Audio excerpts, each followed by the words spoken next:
अस्सलामुअलैकुम, good morning Pakistan. कैसे हैं आप लोग?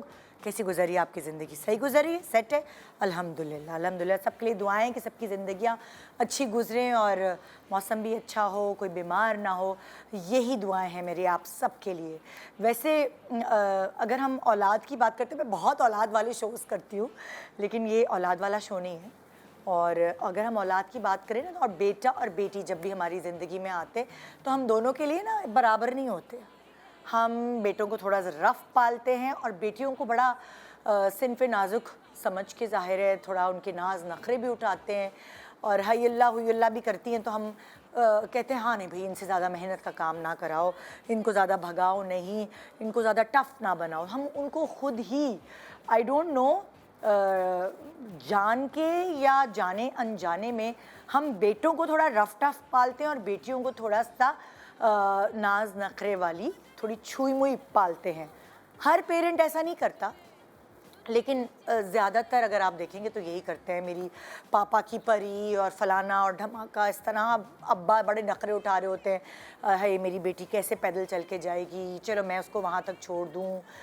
है मेरी बेटी ये कैसे करेगी, वो कैसे करेगी, अकेली कैसे बाज़ार जाएगी, अकेली कैसे कॉलेज या यूनिवर्सिटी जाएगी। जब आप ये भी देखें कि अब्बा मियाँ गुस्सा करते हैं जब बेटे पे, वो लेवल आवाज़ का कुछ और होता है, और बेटियों पे जब गुस्सा होता है तो उसका लेवल कुछ और होता है। बेटों को तो एक दो चपत भी लग जाती है, लेकिन बेटियों को हाथ भी नहीं लगाते। अगर हम कहें कि औरतों के भी हुकूक बराबर होने चाहिए मर्दों के, तो ऐसा नहीं है। कभी कभार लड़कों के साथ भी ज़्यादती होती है, क्योंकि पेरेंट भी अपने दोनों बच्चों को बराबर नहीं तोल रहे होते। सख्ती लड़कों पे ज़्यादा की जाती है, और इसीलिए आप नोट करें तो एक सर्टेन टाइम पर अच्छा जी डॉक्टर बना दो बेटी को, अच्छा जी टीचर बना दो बेटी को। कुछ मखसूस प्रोफेशंस होते थे लड़कियों के कि नहीं नहीं नहीं, थक जाएंगी, कैसे करेंगी, कर ही नहीं पाएंगी, ओहो फील्ड वर्क होता है। यहाँ तक कि जब मैंने इंजीनियरिंग पढ़ रही थी, मैं जब प्री इंजीनियरिंग, तो उसमें कहा था कि अच्छा कौन सी इंजीनियरिंग लोगी, क्योंकि अगर तुम सिविल में चली जाओगी इंजीनियरिंग में तो बड़ा एक वो होता है, धूपों पे जाना होगा।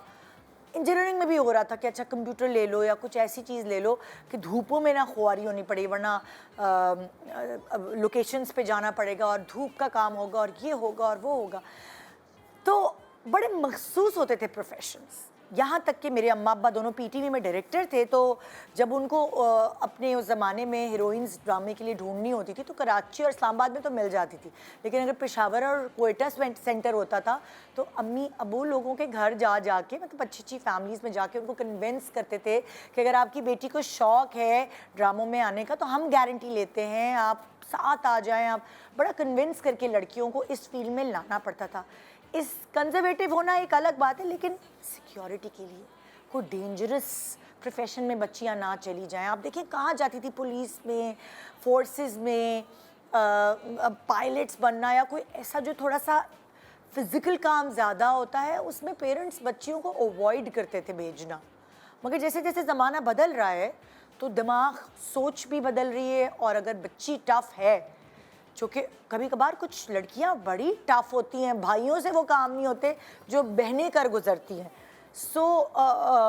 ये सोच तब्दील हुई, और तभी आपको आजकल जो आपको एक शिकवा रहता था पीटीवी के ज़माने में या उसके बाद भी कि यार नए चेहरे बहुत कम नज़र आ रहे हैं, लेकिन अब आपकी शिकायत दूर हो गई कि नए चेहरे आपको काफ़ी नज़र आने लगे। मतलब मेन लीड्स में आपको नई लड़कियां नज़र आती हैं और एक फ्रेशनेस का एहसास होता है, क्योंकि देखिए हर ज़माने में ना थोड़ा सा व्यूअर्स की चॉइस ये बदलती है कि उनको कंटेंट अच्छा चाहिए होता है, और उस कंटेंट में अगर नया चेहरा भी हो जो अच्छा हो और अच्छी एक्ट्रेस या एक्टर हो तो पब्लिक को बहुत रिफ्रेशिंग लगता है, क्योंकि इतना काम हो रहा है, ओटीटी प्लेटफॉर्म्स आ गए हैं। हमें तो ये भी नहीं पता होता अगर हम नेटफ्लिक्स सीरीज़ देख रहे होते कि ये कौन एक्ट्रेस है, ये कौन एक्टर है, हम तो नहीं जानते।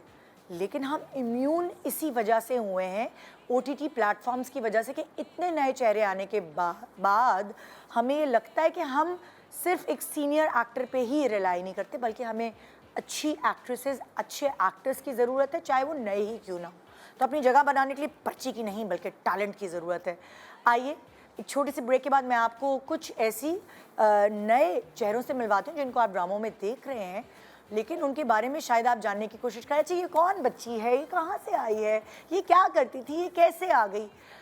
उनके कैरेक्टर्स के नाम तो आप जानते होंगे, लेकिन उनके बारे में, उनकी पर्सनालिटीज़ के बारे में आज मैं आपको बताऊंगी इस शो के ज़रिए। गुड मॉर्निंग पाकिस्तान, आइए मिलते हैं।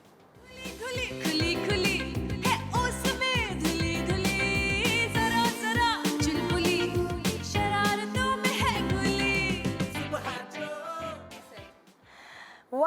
Welcome back. Good morning Pakistan. भाई, इन तीनों से जो मेरे पास इस वक्त सारी आज मेरी सेलिब्रिटी न्यू कमर्स हैं। मेरे लिए न्यू कमर्स इसलिए क्योंकि मैं इनका इंटरव्यू पहली दफ़ा कर रही हूँ और इनसे पहली दफ़ा मिल रही हूँ, लेकिन आप इनको ड्रामों में देख रहे हैं, अलग अलग ड्रामों में आपको नज़र आ रही है। मेरे पास इस वक्त यहाँ मौजूद हैं अरीबा तिर्मिज़ी, जिनको आपने देखा होगा नीम, जो एक दूसरे चैनल का ड्रामा है। फिर आपने देखा होगा लुत्रम पुत्रम ये भी एक दूसरे चैनल का ड्रामा है। और पागल खाना, ये भी एक दूसरे चैनल का ड्रामा है। इन 3 ड्रामों में आपने, अगर आप थोड़ा सा जहन पे जोर डालें, अलग अलग गेटअप्स में आपने इनको देखा होगा। तो मेरे पास है अरीबा तिर्मिज़ी। अस्सलाम वालेकुम। वालेकुम अस्सलाम। कैसी हैं आप? मैं ठीक हूँ, आप ठीक कैसी ठाक। हैं? Welcome to good morning Pakistan. Thank you so much, thank you for having me. और बहुत सारे लोग जिन्होंने आपको ड्रामे में देखा, अब वो आपके बारे में प्रॉपर जान पाएंगे कि अच्छा ये अरीबा है, एक्चुअली अरीबा है। हाँ, और क्योंकि अभी पागल खाना रिसेंटली ख़त्म हुआ है, उसमें मेरा थोड़ा सा एक नेगेटिव कैरेक्टर था। और उसमें आपका नाम क्या था? डॉक्टर मारिया। डॉक्टर मारिया। या। और जो नीम था या लुत्रम पुत्रम था, नीम में क्या नाम था? नीम में मेरा नाम था नबीला। अच्छा। और लटरम पटरम में सिद्रा। और लटरम पटरम थोड़ा कॉमेडी बेस्ड? हाँ, हॉरर कॉमेडी है। ओके, अच्छा अच्छा हाँ, अच्छा अच्छा। उसमें मैं हूँ और मेरे साथ मैं और उस्मान लीड कर रहे हैं उसमें, उस्मान खालिद बट। अच्छा। एंड यू नो, उस्मान जिस प्रोजेक्ट में भी होते हैं तो वो एक बड़ा मजे का निकलता है। So that was my first project. बिल्कुल। सो मैं अपनी दूसरी एक छोटी सी एक्ट्रेस को इंट्रोड्यूस करा दूं, क्योंकि मुझे कैसे पता चला, वरना मेकअप करके तो थोड़ी सब बड़ी बन जाती हैं, लेकिन अभी आप उनके गोल मुंह को देखेंगे तो पता चल जाएगा कि ये छोटी सी हैं। तो मेरे पास इस वक्त मौजूद है मिनाल कुरैशी, जिनको आपने देखा है जर्द पत्तों का बन, दूसरा एक चैनल है उसका ये ड्रामा था। और मिनाल मेरे पास इस वक्त बैठी हैं। अस्सलाम वालेकुम। कैसी हैं? बिल्कुल ठीक। आप कैसी हैं? देखिए, ये छोटी सी 8 क्लास की हैं, छोटी सी हॉबी समर कैंप नहीं होते जो, वो करने आई हैं आप? हाँ, अभी तो समर वेकेशन चल रही हैं तो समर वेकेशंस में इजाज़त होती है कि तुम ड्रामा तब कर सकती हो जब छुट्टियाँ हो? छुट्टियाँ मतलब अभी तो मैंने ब्रेक ली थी क्योंकि मेरा डेब्यू था, हाँ। तो उसके लिए मुझे ब्रेक लेनी पड़ी। अब इंशाल्लाह अगस्त से मैं कंटिन्यू करूँगी अपनी स्टडीज़। अच्छा, तो क्या नाम था तुम्हारा कैरेक्टर का? मेरे कैरेक्टर का मुकद्दस। मुकद्दस। तो मुकद्दस जो है, इनके बारे में हम और भी जानेंगे। मैं आपको तीसरी जो मेरी सेलिब्रिटी एक्ट्रेस है उनसे मिलवाती हूँ जी। इनको आपने देखा है मैं ARY, उसकी तो मैं क्लिप भी दिखा सकती हूँ। तो मैं मोमिना बाजवा से आपको मिलवाने वाली हूँ और इनको आपने मैं में देखा है। आइए पहले इनका क्लिप दिखाती हूँ, फिर मैं इनसे आपको मिलवाती हूँ जी।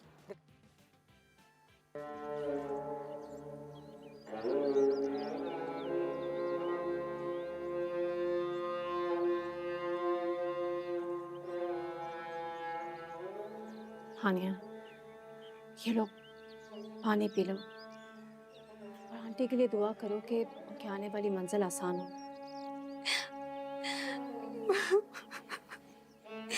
भाई थोड़ी देर पहले आ जाते तो मेरी माँ बच जाती। वो अपने बेटे को याद करती करती चली गई।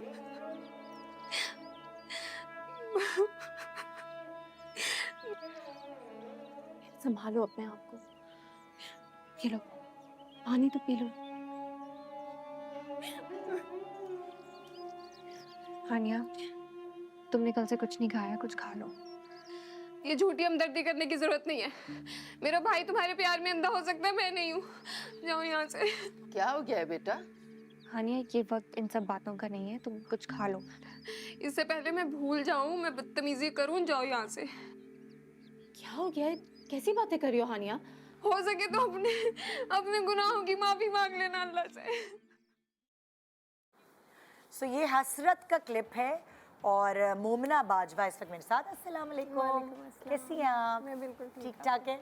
बिल्कुल। सो मोमना का ताल्लुक, मोमना सियालकोट से हिजरत करके आई है कराची, हाँ, एक्टिंग के लिए जी बिल्कुल। शिफ्ट होना पड़ा है? हाँ, पहले मैं सियालकोट से एक्चुअली लाहौर आई, लाहौर थोड़ा अच्छा। अरसा रही, उसके बाद कराची शिफ्ट हुई काम के लिए। तो मुझे लगता है आप तीनों में से सबसे पुरानी मोमना है।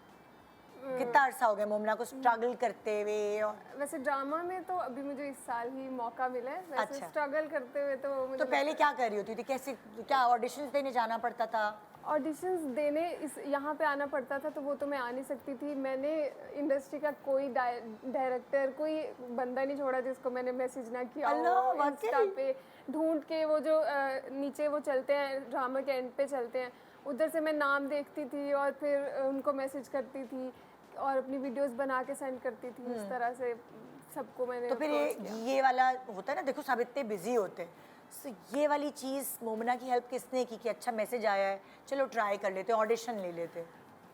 ट्राई तो एक काफ़ी अर्सा पहले एक चैनल ने किया था। हाँ। और मुझे लगता है कि उसमें उनका कसूर नहीं था, क्योंकि मैं सियालकोट से थी तो मेरा एक्सेंट थोड़ा सियालकोट वाला था, तो अच्छा। उन्होंने शायद उस वजह से रिजेक्ट कर दिया मुझे। अच्छा, ऑडिशन लेकिन लिया तुमने? हाँ। तुम्हें मतलब एक चांस दिया, हाँ, पर तो- तुमने खुद अपने आप को उस वक्त इतना ग्रूम नहीं किया था कि हाँ, तुम्हें मैंने मौका मिलता? इतनी ग्रूम नहीं थी, और फिर मुझे हाँ। आहिस्ता आहिस्ता पता चला कि मुझे किन चीज़ों की ज़रूरत है हाँ। इंडस्ट्री में आने के लिए। तो फिर मैं लाहौर फिर तुमने काफ़ी उस पे काम किया? लाहौर काफ़ी देर मैं एक्स्ट्राज में काम करती रही। हाँ। कोई टीवीसी था, कुछ भी था, वो मतलब लाइक जैसे- पीछे खड़े हुए हो, जैसे वो कहते हैं ना तुमने कि- कोई शर्म नहीं की, सब कुछ किया हाँ, तुमने। सब कुछ कि कहते हैं वो अब एक्शन के बाद पीछे से गुजरना है। हाँ। अब एक्शन होगा, बातें करनी है आपस में, वो वाली चीज़ मैंने सारी की हुई है। सीरियसली? हाँ। तो वो ये कितना अरसा हो गया सब कुछ करते हुए, मतलब लाइक 7 शुरुआत? साल शायद। 7 इयर्स?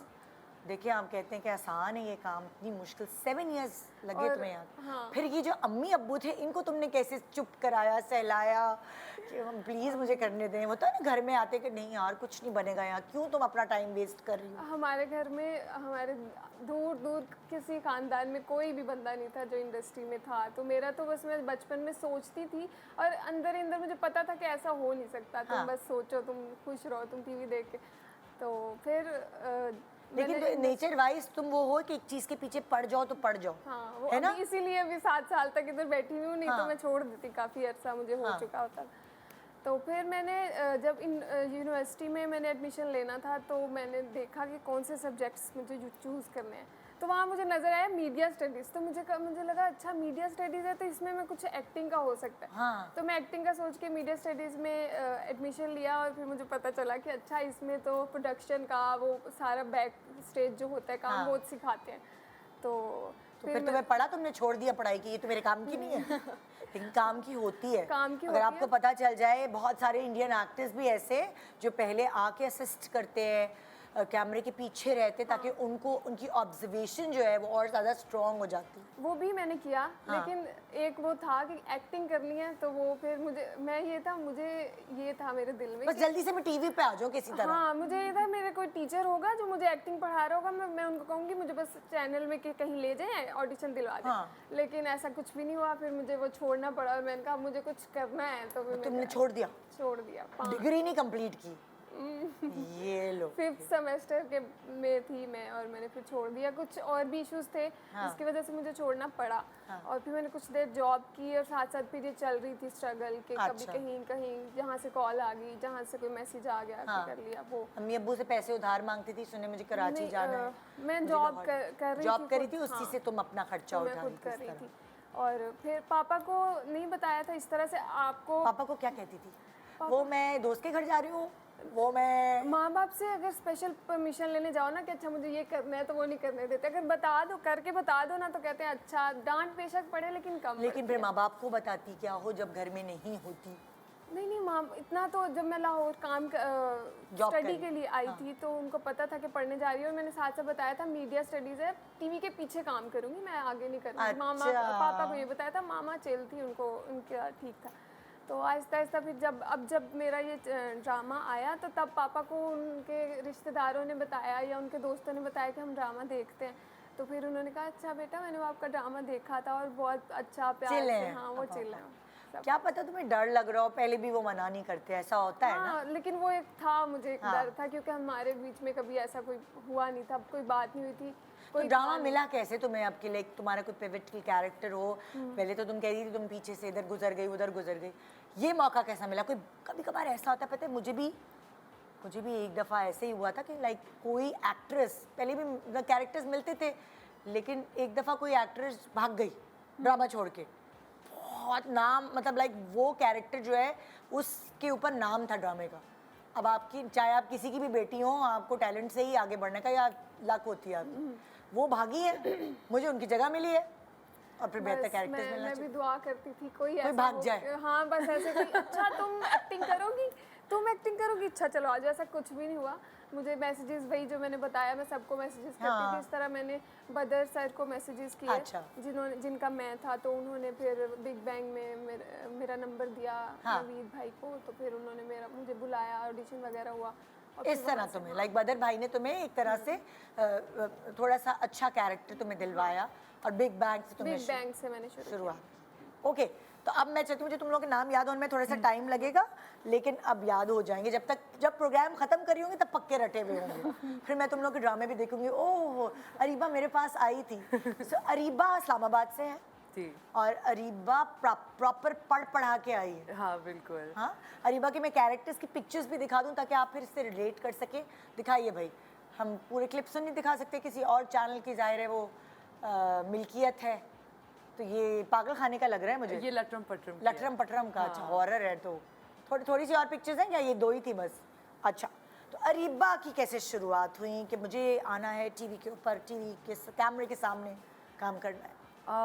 असल में जब कोविड ख़त्म हुआ तो उस वक्त इस्लामाबाद में कुछ चैनल्स थे जो मतलब दे वर गोइंग टू लॉन्च, तो काफ़ी ज़्यादा डिफरेंट प्रोडक्शन हाउसेस कर रहे थे प्रोजेक्ट्स। तो उसमें उनमें से एक जो थे आयर के प्रोडक्शंस थी, इमरान रज़ा काज़मी, तो वो उस वक्त एंथोलॉजी सीरीज़ थी हॉरर स्या के नाम से। अच्छा, तो उसी में बस स्या के नाम से? हाँ, एक उनकी अच्छा। मूवी है ना स्या, पहले जी, जी, जी, जी। उसी पे उन्होंने, उसी की तरह की उन्होंने स्या सीरीज बनाई। अच्छा, एक और चैनल के लिए, और बस उन्होंने उसमें फिर उनकी वाइफ ने सजेस्ट किया कि तुम्हें मैंने लीड पे लेना है। और उन्होंने तुम्हें इंस्टा के थ्रू ढूंढा? हाँ, इंस्टा के थ्रू। वैसे तुम्हारा बैकग्राउंड क्या है? पहले वैसे- वहाँ से आओ ना कि तुमने क्या पढ़ा हुआ है, या कैसे तुम इंडस्ट्री में आने का तुमने सोचा?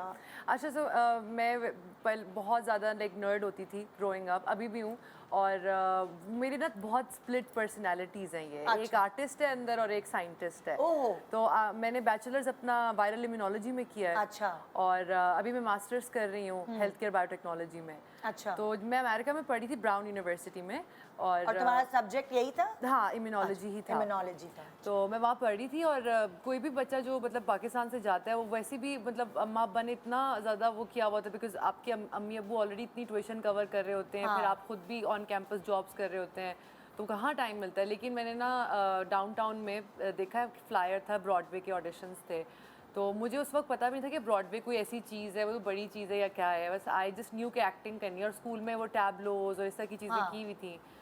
तो आई वेंट, और मुझे उस वक्त लगता था कि भाई बड़ी अच्छी अंग्रेज़ी है मेरी, तो मैं तो देखते हैं कुछ। मैंने जाके ऑडिशन दिया, एंड ऑलमोस्ट 3 वीक्स के बाद आई गॉट एन ईमेल कि आई एम अच्छा, सिलेक्टेड। ओके। और मुझे उस वक्त समझ नहीं आ रही थी कि मतलब मैं कैसे सिलेक्ट हो गई। और बड़ा मज़े का वो प्ले था, उसका नाम है शी किल्स मॉन्स्टर्स, और उसमें तुमने मैंने थिएटर से परफॉर्म शुरू किया। किया आपने? हाँ, मैंने ब्रॉडवे से शुरू किया, और वहाँ काफ़ी रिकग्निशन मिली थी मुझे, क्योंकि जब कर्टन कॉल होती थी तो a lot of brown people, मतलब पाकिस्तानी, इंडियन वगैरह आते थे, तो वो मेरा नाम से वो उनको होता था कि अच्छा हमने किसी साउथ ईस्ट एशियन का नाम सुना है, तो उनको तो ज़रा बुलाएं। हाँ। तो इस तरह करके थोड़ा सा वहाँ से नेटवर्किंग हुई, वहाँ भी काफ़ी लोगों ने गाइड किया था। फिर मैंने बीच में ऑडिशन दिया था। तुम्हारा कॉन्फिडेंस लेवल एक्चुअली उधर से बिल्ट हुआ। हाँ। क्योंकि थिएटर पे आप काम करते हैं ना, आप स्टेज पे होते हो तो आपको एक कॉन्फिडेंस तो मिल ही जाता है। हाँ। फिर कैमरा फेस करना तो ये पीनट्स है फिर। हाँ, और मैंने right before coming back to Pakistan मैंने ऑडिशन किया था उस पे स्काइप पे। मिंडी कैलिंग की एक सीरीज़ थी नेटफ्लिक्स के लिए, नेवर हैव आई एवर। तो मैंने उसके लिए ऑडिशन दिया था, बट उसके बाद I was moving back to Pakistan, तो I could like didn't get selected as well, और वो कर भी नहीं सकी। लेकिन सीज़न 2 के लिए भी उन्होंने रीच आउट किया था, बट बाय दैट टाइम मैंने सोचा था कि नहीं, मेरी उर्दू भी, मैं खुद भी उर्दू स्पीकिंग हूँ, तो मैंने कहा मेरी उर्दू भी अच्छी है तो व्हाई नॉट पाकिस्तानी को तो एक्सप्लोर वहाँ से तुम्हें ये तुम्हारे इंसान का ना बार बार सोच चेंज होती है, मैं ये कर लूँ जिंदगी में, ये कर लूँ तो और खुद ही काव होती है फिर। हाँ। तुम्हें आना था इधर, पढ़ाई कुछ भी की हो लेकिन तुम्हें घूम फिर के शायद इधर लिखा हुआ था, है ना? मुझे लगता है, क्योंकि मेरी तो फैमिली बहुत ज़्यादा मतलब you know they very religious as well और साथ साथ एकेडमिक। अच्छा, मेरे okay. तो ख़ानदान में सब साइंसदान, टीचर, डॉक्टर यही हैं। हाँ। तो मेरे अपने फादर जो थे वो प्रोफेसर थे केमिस्ट्री के। तो तुम पहली एक्ट्रेस हो। हाँ, लेकिन होए। वो साथ साथ मम्मा कहती है पहले कहो डॉक्टर हूँ और फिर कहो एक्ट्रेस हूँ। अच्छा। तो इस तरह। तो दिस इज नाइस। मैं देख रही हूँ आजकल बहुत पढ़ी लिखी लड़कियाँ और लड़के भी आ रहे और उन्होंने डिग्री ली है लेकिन उसके बाद फिर वो अपना शौक, तो मैं मज़ा आता है काम करने में मुझे like TV बहुत पे और वो। बहुत ज़्यादा बिकॉज मैं अभी रिसेंटली भी मामा को कह रही थी क्योंकि मैंने एक बहुत लंबा अरसा हमने शूट किया पागल खाना का, तो मैं मामा को कह रही थी कि मामा मैं ना ज़रा जैसे समर वेकेशंस लेते हैं ना बच्चे, मैंने कहा I need this summer of, मैं तो घर बैठूंगी थोड़ी देर। तो 2 दिन के बाद ना मैं कही मम्मा मुझे सांस नहीं आ रहा, I need to be on set. तो वो है कि अगर आप पैशनेट होते हैं ना Yes. तो मैं आई थिंक बहुत इस मामले में खुश नसीब हूँ कि जिस चीज़ से मुझे मोहब्बत थी, जो मेरा शौक था, हाँ। वो मेरा करियर भी बन गया। एग्जैक्टली और वो खुद ब खुद ही रास्ते बनते चले गए। हाँ। सो तुम्हें जो है वो इमरान की वाइफ ने तुम्हारे सादिया। इंस्टा पे, सादिया ने हाँ। इंस्टा पे देखा और तुमने देखा होगा तुम ब्रॉडवे का तुम्हारा एक्सपीरियंस और वो सारी चीज़ें। हाँ। फिर उन्होंने तुम्हें कांटेक्ट किया थ्रू इंस्टा। हाँ। एंड फिर वहाँ से तुम्हारी ये जर्नी शुरू हुई। या फिर मैंने बस ऑडिशन दिया और इमरान भाई कहते हैं, वैसे he is a sweet heart, बहुत अच्छे हैं दोनों। अच्छा, इमरान का सादिया थोड़ा भी। बैकग्राउंड बता दूं। जानान फिल्म उन्होंने बनाई थी तो मेरे शो पे आए थे और उस वक्त हानिया को उन्होंने इसी तरह टिकटॉक वगैरह से ढूंढा था। कुछ लोग होते हैं जिनको ना ये परख होती है कि इसके अंदर टैलेंट है, उसके अंदर। तो इमरान का शुमार मुझे लगता है उन लोगों में होता है एज डायरेक्टर, और ज़ाहिर है उनकी वाइफ भी उनके साथ ही काम कर रही होती है। तो एक ज़माने में पीटीवी में कुछ लोग होते थे जो नए चेहरे लेके आते थे, सायरा काज़मी, मेरे अब्बा काजिम पाशा, शहजाद खलील, ये सब लोग, मरीना खान वगैरह, इन्हीं के ज़रिए आए हैं। तो उनको परख होती थी कि इनके अंदर टैलेंट है और इनको पिक करो, है ना? लेकिन मुझे तो ऐसा मैंने इतने किस्से सुने हुए थे कि हसीना मुइन ऐसे कहीं शॉपिंग करी होती थी, कोई लड़की समझ Yes, आती थी तो वो तो बुला राइटर लेती थी ना। हाँ। हसीना मोइन हो हाँ। गई और बजिया हो गई, ये राइटर्स भी थे, ये भी पिक करते थे लोगों को। इनका काम ही ये होता था, जैसे रिश्ता कराने वाली रिश्ता देख रही होती ना अपने मतलब क्लाइंट्स के लिए, ये लोग अपने ड्रामों की हीरोइंस और ये सब ढूंढ रहे होते। हीरोज हर जगह जाके इनकी एक आंख उसी में लगी होती। एग्जैक्टली और मैं जिसे अक्सर मैं मजाक में कह देती हूँ ये बात, लेकिन ये सच है, मैं बहुत ज़्यादा इस मामले में ड्रामेटिक हूँ। तो मैंने ना कुछ एक्ट्रेसेस का सुना जिनको हसीना मुइन ने, जिनके पेरेंट्स को कन्विंस किया था कि इनको एक्टिंग करने दें और ये, तो अब ना मेरे दिमाग में इतना वो बैठ गया था। तो मैं जब ओए लेवल्स में थी ना तो मैं मॉल जा के ना मतलब अदाएं करती थी, कोई तो आंटी यहाँ पे राइटर निकल आएंगी कोई तो मेरी मम्मा को कन्विंस कर लेगा कि इसको एक्टिंग शौक करने तुम्हें दें। था पहले हाँ, से? बचपन से था, बहुत ज़्यादा था। और अम्मा कहती भी होंगी ड्रामेबाज, कभी-कभार अम्माएं कहती हैं बहुत ड्रामेबाज। बहुत ज़्यादा।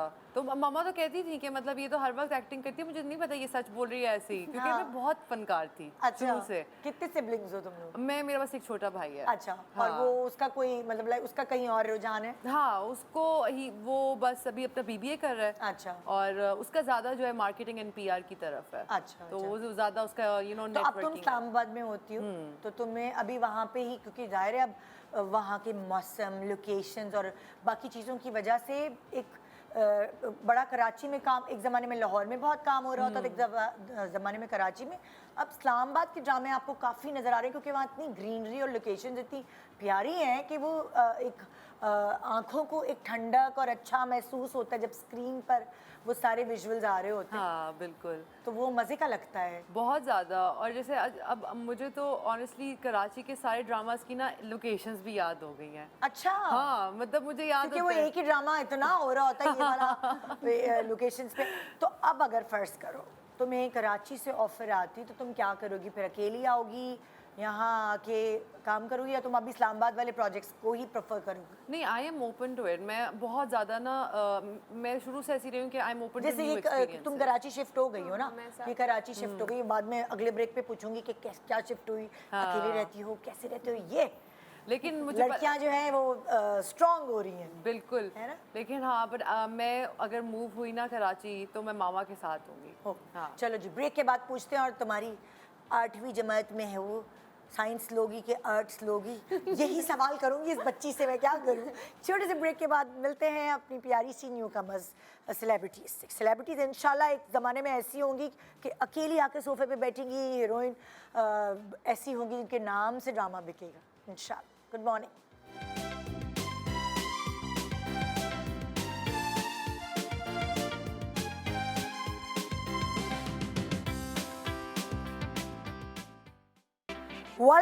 Welcome back. Good morning Pakistan. आज आपकी मुलाकात हो रही है हमारी कुछ ऐसी न्यू कमर सेलिब्रिटी से जिनको आप ड्रामों में अलग अलग कैरेक्टर्स में देखती हैं, लेकिन शायद उनके बारे में प्रॉपर्ली जानती नहीं है। तो मिनाल कुरैशी की बारी है। अब मैं इनसे ज़रा डिस्कस करूं कि ये इन्होंने मुझे अभी बताया ब्रेक के दौरान ही ना, मतलब लाइक जब शो शुरू करने वाली थी, कि मैं तो 8th क्लास में हूँ।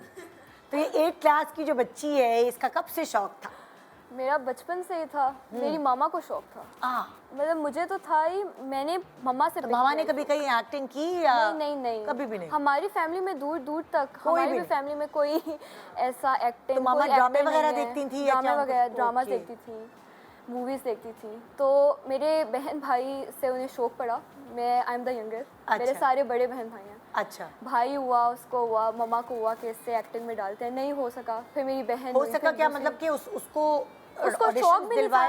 उसको शौक भी नहीं था। हाँ। और बस अम्मी ने पहले बड़े बच्चे पे अपना शौक आजमाने की कोशिश की, वो बच्चा काबू में नहीं आया। वो थोड़ा नर्ड टाइप था। अच्छा।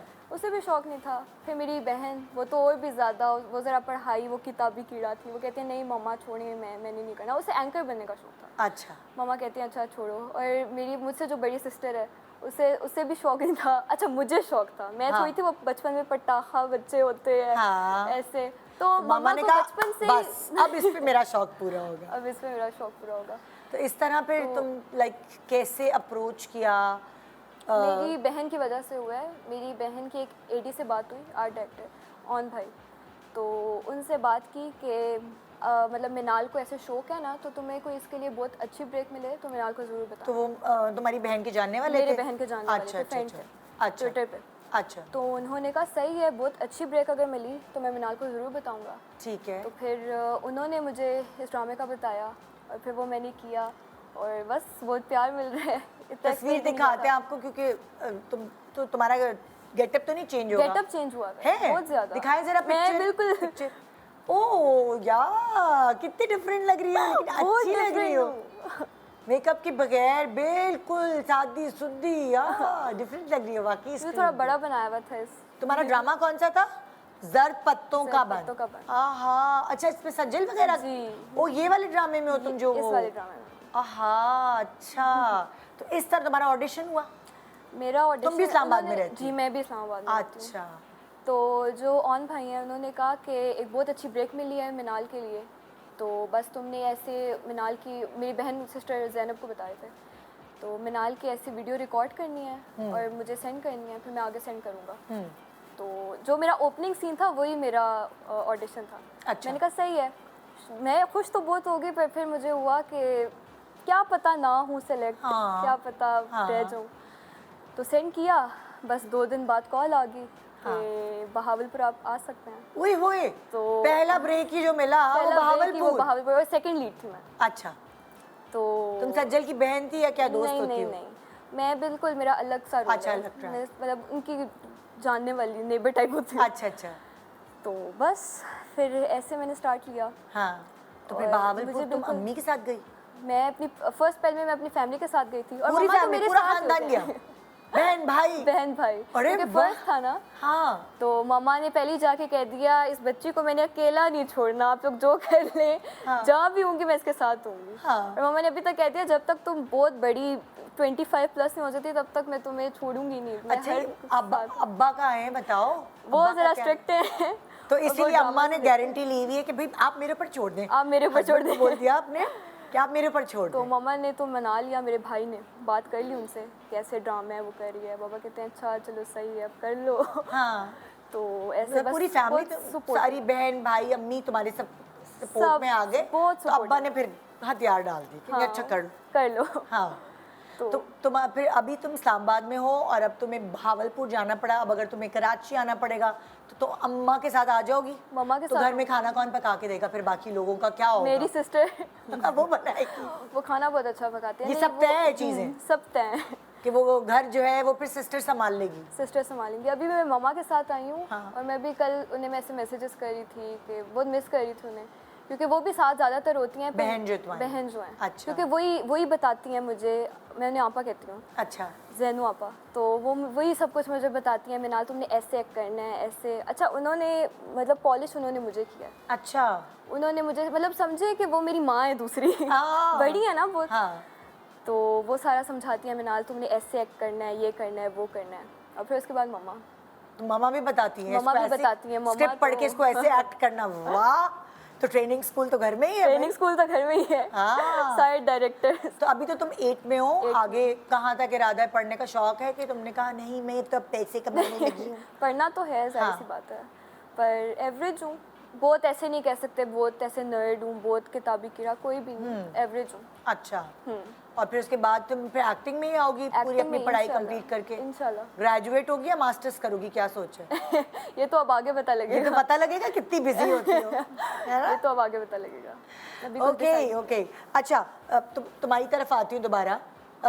मोमिना, देखो मैं अभी मुझे देखने पड़ेंगे नाम, फिर उसके बाद फिर मुझे याद हो जाएगा। आयशा, मोमिना, सॉरी अरीबा, मोमिना एंड मिनाल, ठीक है?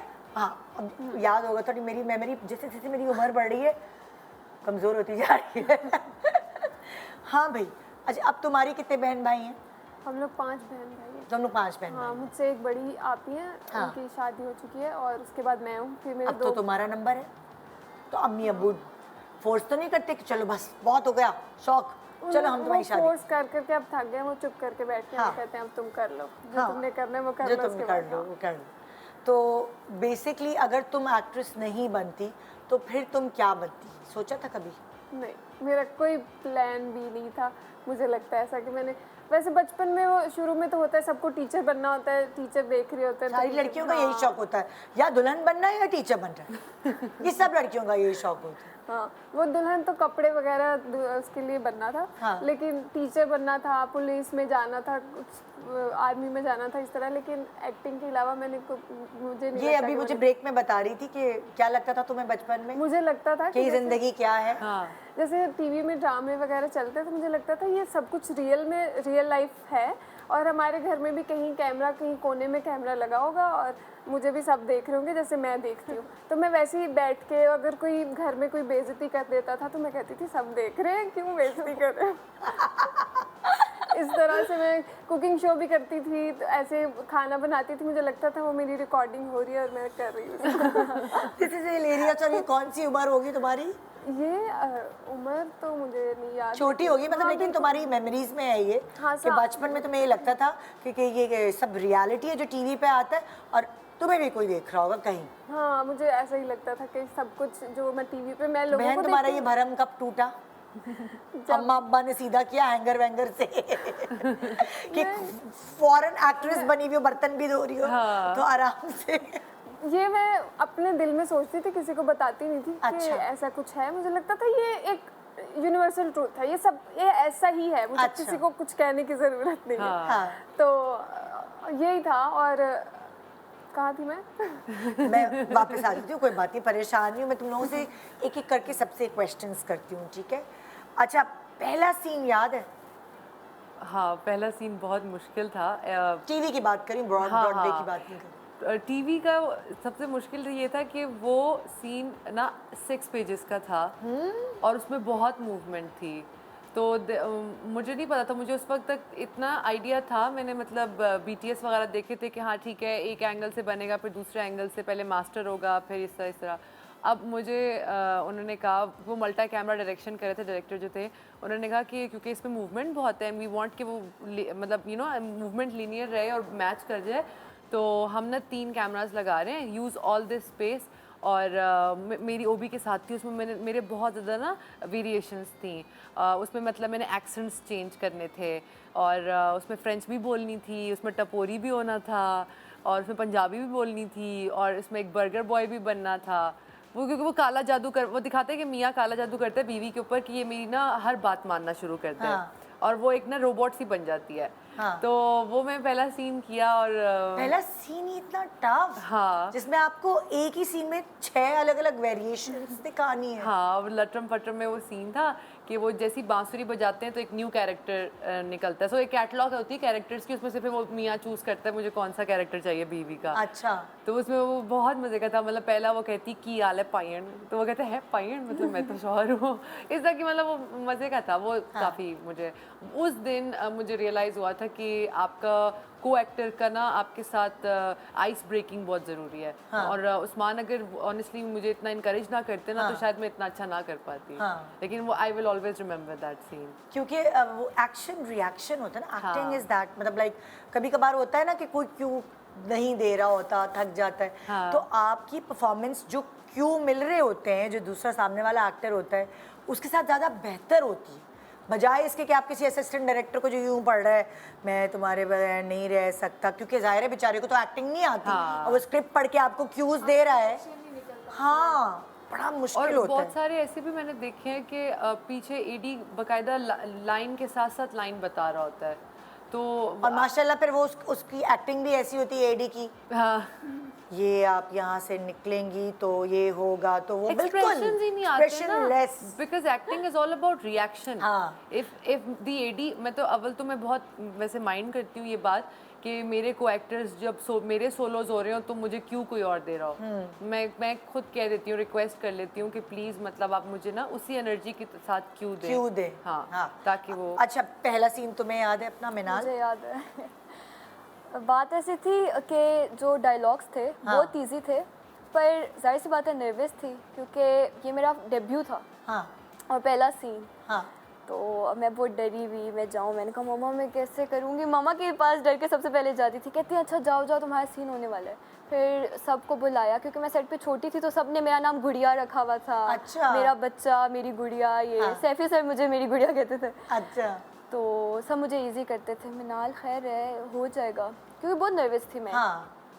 तो मैं गई चुप चुप करके, तो मैं मिली सैफी सर से, बहुत नाइस है, मतलब बहुत काइंड है। उन्होंने बहुत प्यार से पहले मुझे बताया कि तुमने ऐसे डायरेक्शंस दी, तुमने ऐसे बोलना है, तुमने ये ऐसे सीन करना है। अच्छा, मैं जब जाऊँ मैं अटक जाऊँ, मैं अटक जाऊँ, मैं अटक जाऊँ। कितनी रीटेक्स की?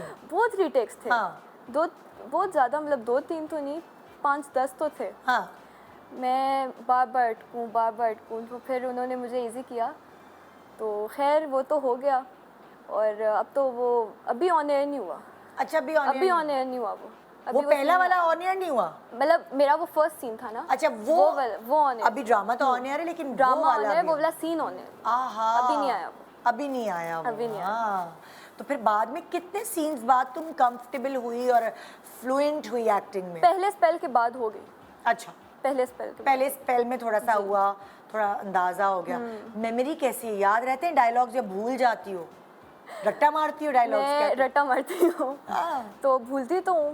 ये तो मुझे लगता है हर कोई करता है, पर मेरा ऐसा होता है कि मैं याद भी रखती हूँ, मैं नर्वस हो जाती हूँ, मैं अटक जाती हूँ, नर्वसनेस की वजह से बहुत भूल जाती ज़्यादा, उसकी वजह से भूलती हूँ, वरना तो मुझे याद रहे। वरना तो याद है। तो तुम बताओ, तुम्हारा पहला सीन याद है? पहला सीन तो इतना मतलब वो नॉर्मल हो गया था। मेरे लिए मुश्किल जो था ये जो अभी चलाया था ये वाला था, जिस मुझे पहले एक दिन पहले बता दिया था हसरत का सीन था। उन्होंने एक दिन पहले बता दिया था कि आपका कल ये वाला सीन होगा, तो उसके लिए मुझे क्योंकि मुझे बिल्कुल ओरिजिनल करना था, मुझे फेक नहीं करना था। वो सिचुएशन ऐसी थी कि मैं फेक नहीं करना चाह रही थी, तो मैंने उसके लिए घर जाके पूरा अपने आप को बस बंद कर लिया। कोई बड़ी मेहनती लड़की लग रही है मुझे। बात नहीं कर रही थी मैं किसी से, और एक जोन में चली गई। और क्योंकि मुझे ऐसा भी लगता था कि मैं रोती हुई अच्छी नहीं लगूंगी, तो मैंने 2-3 एक्टर्स के देखे कि अच्छा ये रो कैसे रही है, प्यारी भी लग रही है। तो वो भी मैंने देखा। और फिर मैंने अपना मतलब मैंने सेट पे भी जाके अगले दिन, जब तक सीन नहीं हो गया, मैंने किसी से बात नहीं की, मैं अपने अंदर ही थी। और वो अंदर से एक वो बस मैं भरी हुई थी। और जैसे ही सीन हुआ तो मैं जब रोई, तो वो मेरा सब कुछ मैंने वो रियल में मैं रोई। और वो आई थिंक मैंने वही जो सीन्स होते हैं कभी मास्टर और क्लोजअप, उसमें वो टेक्स हुए और बस हो गया। लेकिन क्योंकि मेरे डायरेक्टर बहुत अच्छे थे, मीसम सर, उन्होंने मुझे बिल्कुल ठीक से गाइड किया कि तुमने ये करना है, ये करना है, तो ज़्यादा फिर takes मुश्किल लगी है। नहीं, हाँ। अच्छा, अब तुम जो शिफ्ट हुई हो वो कैसे हो? अकेली रहती हो, साथ है कोई फैमिली मेंबर, रह लेती हो, डरती नहीं हो? क्योंकि अब मुझे बहुत अरसा हो गया घर से निकले हुए, काफ़ी देर में पहले लाहौर में रही। थी। हाँ, तो इसलिए अब वो फील नहीं होता कि अकेले रहूँगी क्या होगा, लेकिन हाँ अकेले रहती हूँ, कभी कभी थक भी जाती हूँ, तो मुश्किल होता घर में कोई खाना गरम गरम पका के तैयार नहीं होता? ये तो मेरी या तो बाहर से ज़िंदगी का- मंगाओ या खुद पकाओ? ये सबसे बड़ा दुख मेरी ज़िंदगी में ये है कि मुझे घर का खाना नहीं मिलता बस। अल्लाह। अभी मैं जब भी रोती हूँ मैं सिर्फ इसलिए रोती हूँ कि मुझे घर का खाना खाना याद मैं आते हैं थक घर वाले तो रोती हो? हम्म। हाय हाय। और मैं खुद भी खाना बना लेती हूँ बहुत अच्छा, लेकिन क्योंकि हम थकन वही इतनी होती है। लड़कियाँ और नहीं दिल करता उठने का और ये हाँ, वो, तो बस सुस्ती। हाँ, तो मुझे होता है कोई मामा होती तो मुझे बना देती घर में, हाँ। और फिर मैं मामा को फ़ोन पे कहती हूँ हाँ आपने अपने तीनों चारों बच्चों को अपने पास रखा हुआ है, उनको तो खाने बना के देती है। और मैं जब घर जाती हूँ तो मेरी पहले से लिस्ट तैयार होती है कि मामा मैं आऊँगी तो मुझे ये सब कुछ बना के देना है, हाँ। आपने खाना है। अच्छा, ये तो बात हो गई शौक की, ठीक है ना, लेकिन आप ज़ाहिर है अपना टाइम इन्वेस्ट करो और किसी भी प्रोफेशन में, स्पेशली आजकल तो पैसे की भी बात होती है। अब पहला चेक याद है तुम्हें? ज़िंदगी का अपनी पहला चेक। पहले तो अम्मा अब्बा स्पॉन्सर कर रहे हैं पढ़ाई, लेकिन फिर ज़ाहिर है खुद भी थोड़ा तो कमाना होता है ना। हाँ अच्छा जनरल बताओ या एक्टिंग वाला पहला चेक? जनरली पहली ज़िंदगी का चेक। पहली जो मेरी जॉब थी वो एज बैरिस्टा थी स्टारबक्स में। अच्छा। और वो मुझे पे कर रहे थे $7 पर आवर। तो पहला जो मेरा आया था पेरोल वो $200 था। मतलब ये बड़ा अच्छा लगता था कि अगर तुम कभी कभार दिन के $100 भी बन जाते हैं, $50 भी बन जाते हैं, और फिर पाकिस्तान से कन्वर्जन हो तो ओ हाय अल्लाह, मैं एक दिन कितने पैसे कमा रही हूँ। हाँ, लेकिन वहाँ पे तो उड़ जाते थे। मतलब ऐसे मैं जब कन्वर्जन करती थी खुशी बहुत होती थी, क्योंकि तब 100 का डॉलर था, तो ऐसे आराम से दिमाग में कन्वर्ट कर लेती थी पैसे। लेकिन वो वहाँ के लिहाज से तो करेंसी उनकी उस लिहाज से इन्फ्लेशन है, तो मेरे तो खर्च हो जाते थे। लेकिन मुझे वो याद है कि मुझे बड़ा ना एक अकम्पलिशमेंट फील हुई थी कि मैं भी अपने लिए हाँ। फिर उसके बाद ब्रॉडवे में क्या मतलब लाइक अच्छा पे करते हैं वो लोग या? ब्रॉडवे में डिपेंड करता है। तो हमारा जो प्ले था we did it for charity. अच्छा। और हम लोगों ने एक्टर्स ने खुद ही कहा था कि we will not take any money. हम लोग मेक अ विश को कर रहे थे donate for cancer research. Okay. और इवन हमने एक्टर्स हम सब ने मिलकर उसमें बेक सेल भी की थी कि उसका भी जितना जमा होता है, तो वी रेज्ड अराउंड $16,000 और हमने वो मेक अ विश को डोनेट किया। और फिर यहाँ जब आई हो, फिर यहाँ का पहला चेक बताओ कि? बहुत कम था। हाँ, 12,000 थे 6 दिन के काम के। ओए होए, या 6 दिन के काम हाँ। के। ओके, फिर आहिस्ता आहिस्ता समझ आई कि भाई अब हाँ। थोड़ा मैं बढ़ाऊँ। उस वक्त now that I think of it, कहीं ना कहीं मुझे फील होता है कि हाय बहुत कम थे, लेकिन मुझे रियलाइज़ ये भी होता है कि वो एक आपका ना एक टर्निंग पॉइंट होता है जहाँ पे आपका फाइनेंशियल गेन इतना कम है और आप मेहनत इतनी कर रहे हैं। और हम लोग 16-16 घंटे शूट कर रहे थे मरी में, बहुत उस वक्त ठंड भी थी और लॉन के सूट पहन के करना है। तो मुझे उस वक्त रियलाइज़ हुआ था कि अगर मैं किसी चीज़ को वाकई मतलब इंजॉय करती हूँ ना, डिस्पाइट गर्मी है या सर्दी है या क्या है या पैसे भी कम है, तो वो ये एक चीज़ है। So this is what I am going to do. तो मेरे लिए वो 12,000 भी बहुत थे। वाह, हाँ ना, फिर वो चीज़ तो फिर जब आपको मज़ा आ रहा है और आप आहिस्ता आहिस्ता उस क्राफ्ट में पॉलिश होते जा रहे हैं, फिर आपके पैसे भी बढ़े। तो मैं यंगस्टर्स को यही कहती हूँ कि पहले पैसे नहीं देखो, पहले ये देखो कि तुम कितने वर्थ इट हो। हाँ, क्योंकि फेम पैसा ये सब बाय प्रोडक्ट्स हैं। Exactly. आप जब मेहनत कर सकते हैं, जद्दोजहद कर सकते हैं, हाँ, बाकी वो फिर चीज़ें आ जाती हैं। पैसे के पीछे नहीं भागे, पैसा आपके पीछे भागे, वो ज़्यादा सही है। हाँ, है ना? और जितना लिखा है तो मिलना ही बिल्कुल है। मिलना ही है। एक छोटा सा ब्रेक ले रहे हैं, उसके बाद फिर हम आएंगे आपकी तरफ। और पैसे पता भी है पहला चेक क्या था या अम्मा से पूछूं? Good morning.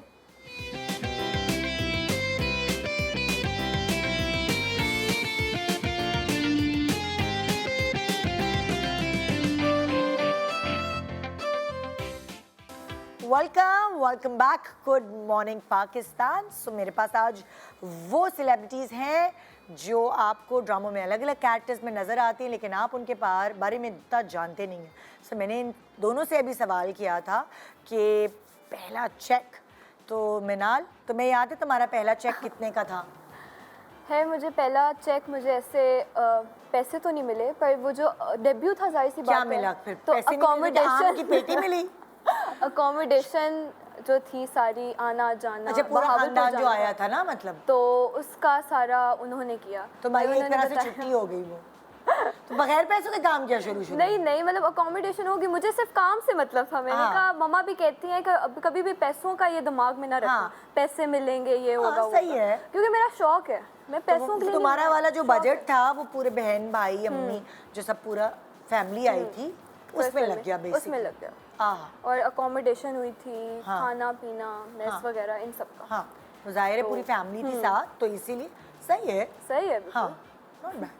अच्छा, मैं इन लोगों के सामने ना मेमोरी बॉक्स रखे हैं जिसकी मदद से ये मुझे मज़े मज़े के किस्से, अपनी ज़िंदगी की बीती हुई बातें जो है वो बता सकेंगी। चलो भाई शुरू हो जाओ, तुमसे शुरू करते हैं मोमिना।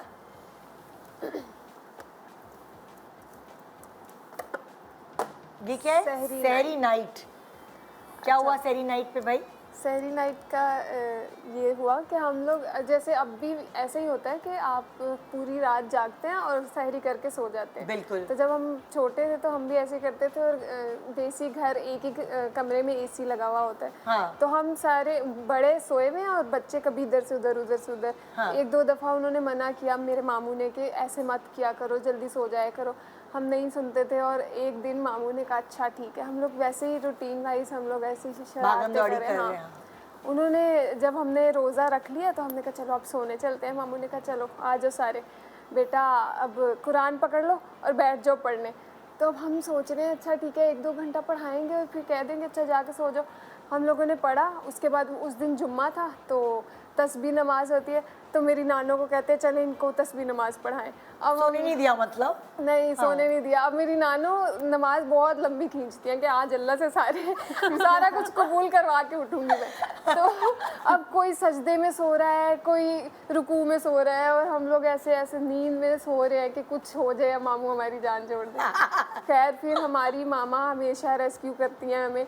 मामा आई, उन्होंने कहा अच्छा चलो बच्चियाँ हैं इनको छोड़ दो, अब नहीं ये करेंगी। उसके बाद हम लोग रोज़ाना कोई 2 हफ्ते तो हम तमीज़ से रात को जल्दी सो जाते हैं। और फिर वैसे ही हो गए हाँ, पहले जैसे? वो तो फिर नहीं चेंज हो सकता ये अभी तक। बचपन ऐसे की ही। मजे मजे की यादें होती है जो रह जाती है दिमाग में। तुम्हारे पास क्या याद है? मेरी पहली है नानी एंड पोएट्री। नानी एंड पोइट्री। हाँ, तो मेरी नानी शायरा थी और उनका पेन नेम था सईदा बेगम। अच्छा। और उन्होंने लिटरेचर में किया बैचलर्स विद तस्नीम हिजाजी।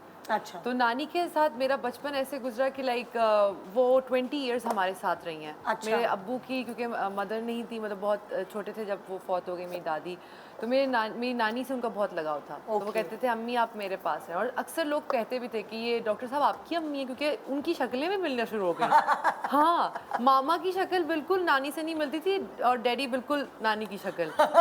तो सब कहते थे कि ये तो प्रोफेसर साहब की वालदा हैं। हाँ। तो नानी ने मुझे बहुत ज़्यादा, मतलब उन्होंने ना गिनवाना, एक तो अपने शायरी के साथ साथ शिजरा भी ना याद कराना। अब सैयदों में शिजरा होता है ना। हाँ। तो वो कहती थी पता होना चाहिए तुम्हें कि तुम किस खानदान से हो, कौन कौन है, और फिर इतना बड़ा, एक तो पता नहीं हमारे सैयदों के तो बहुत बड़े बड़े खानदान होते हैं।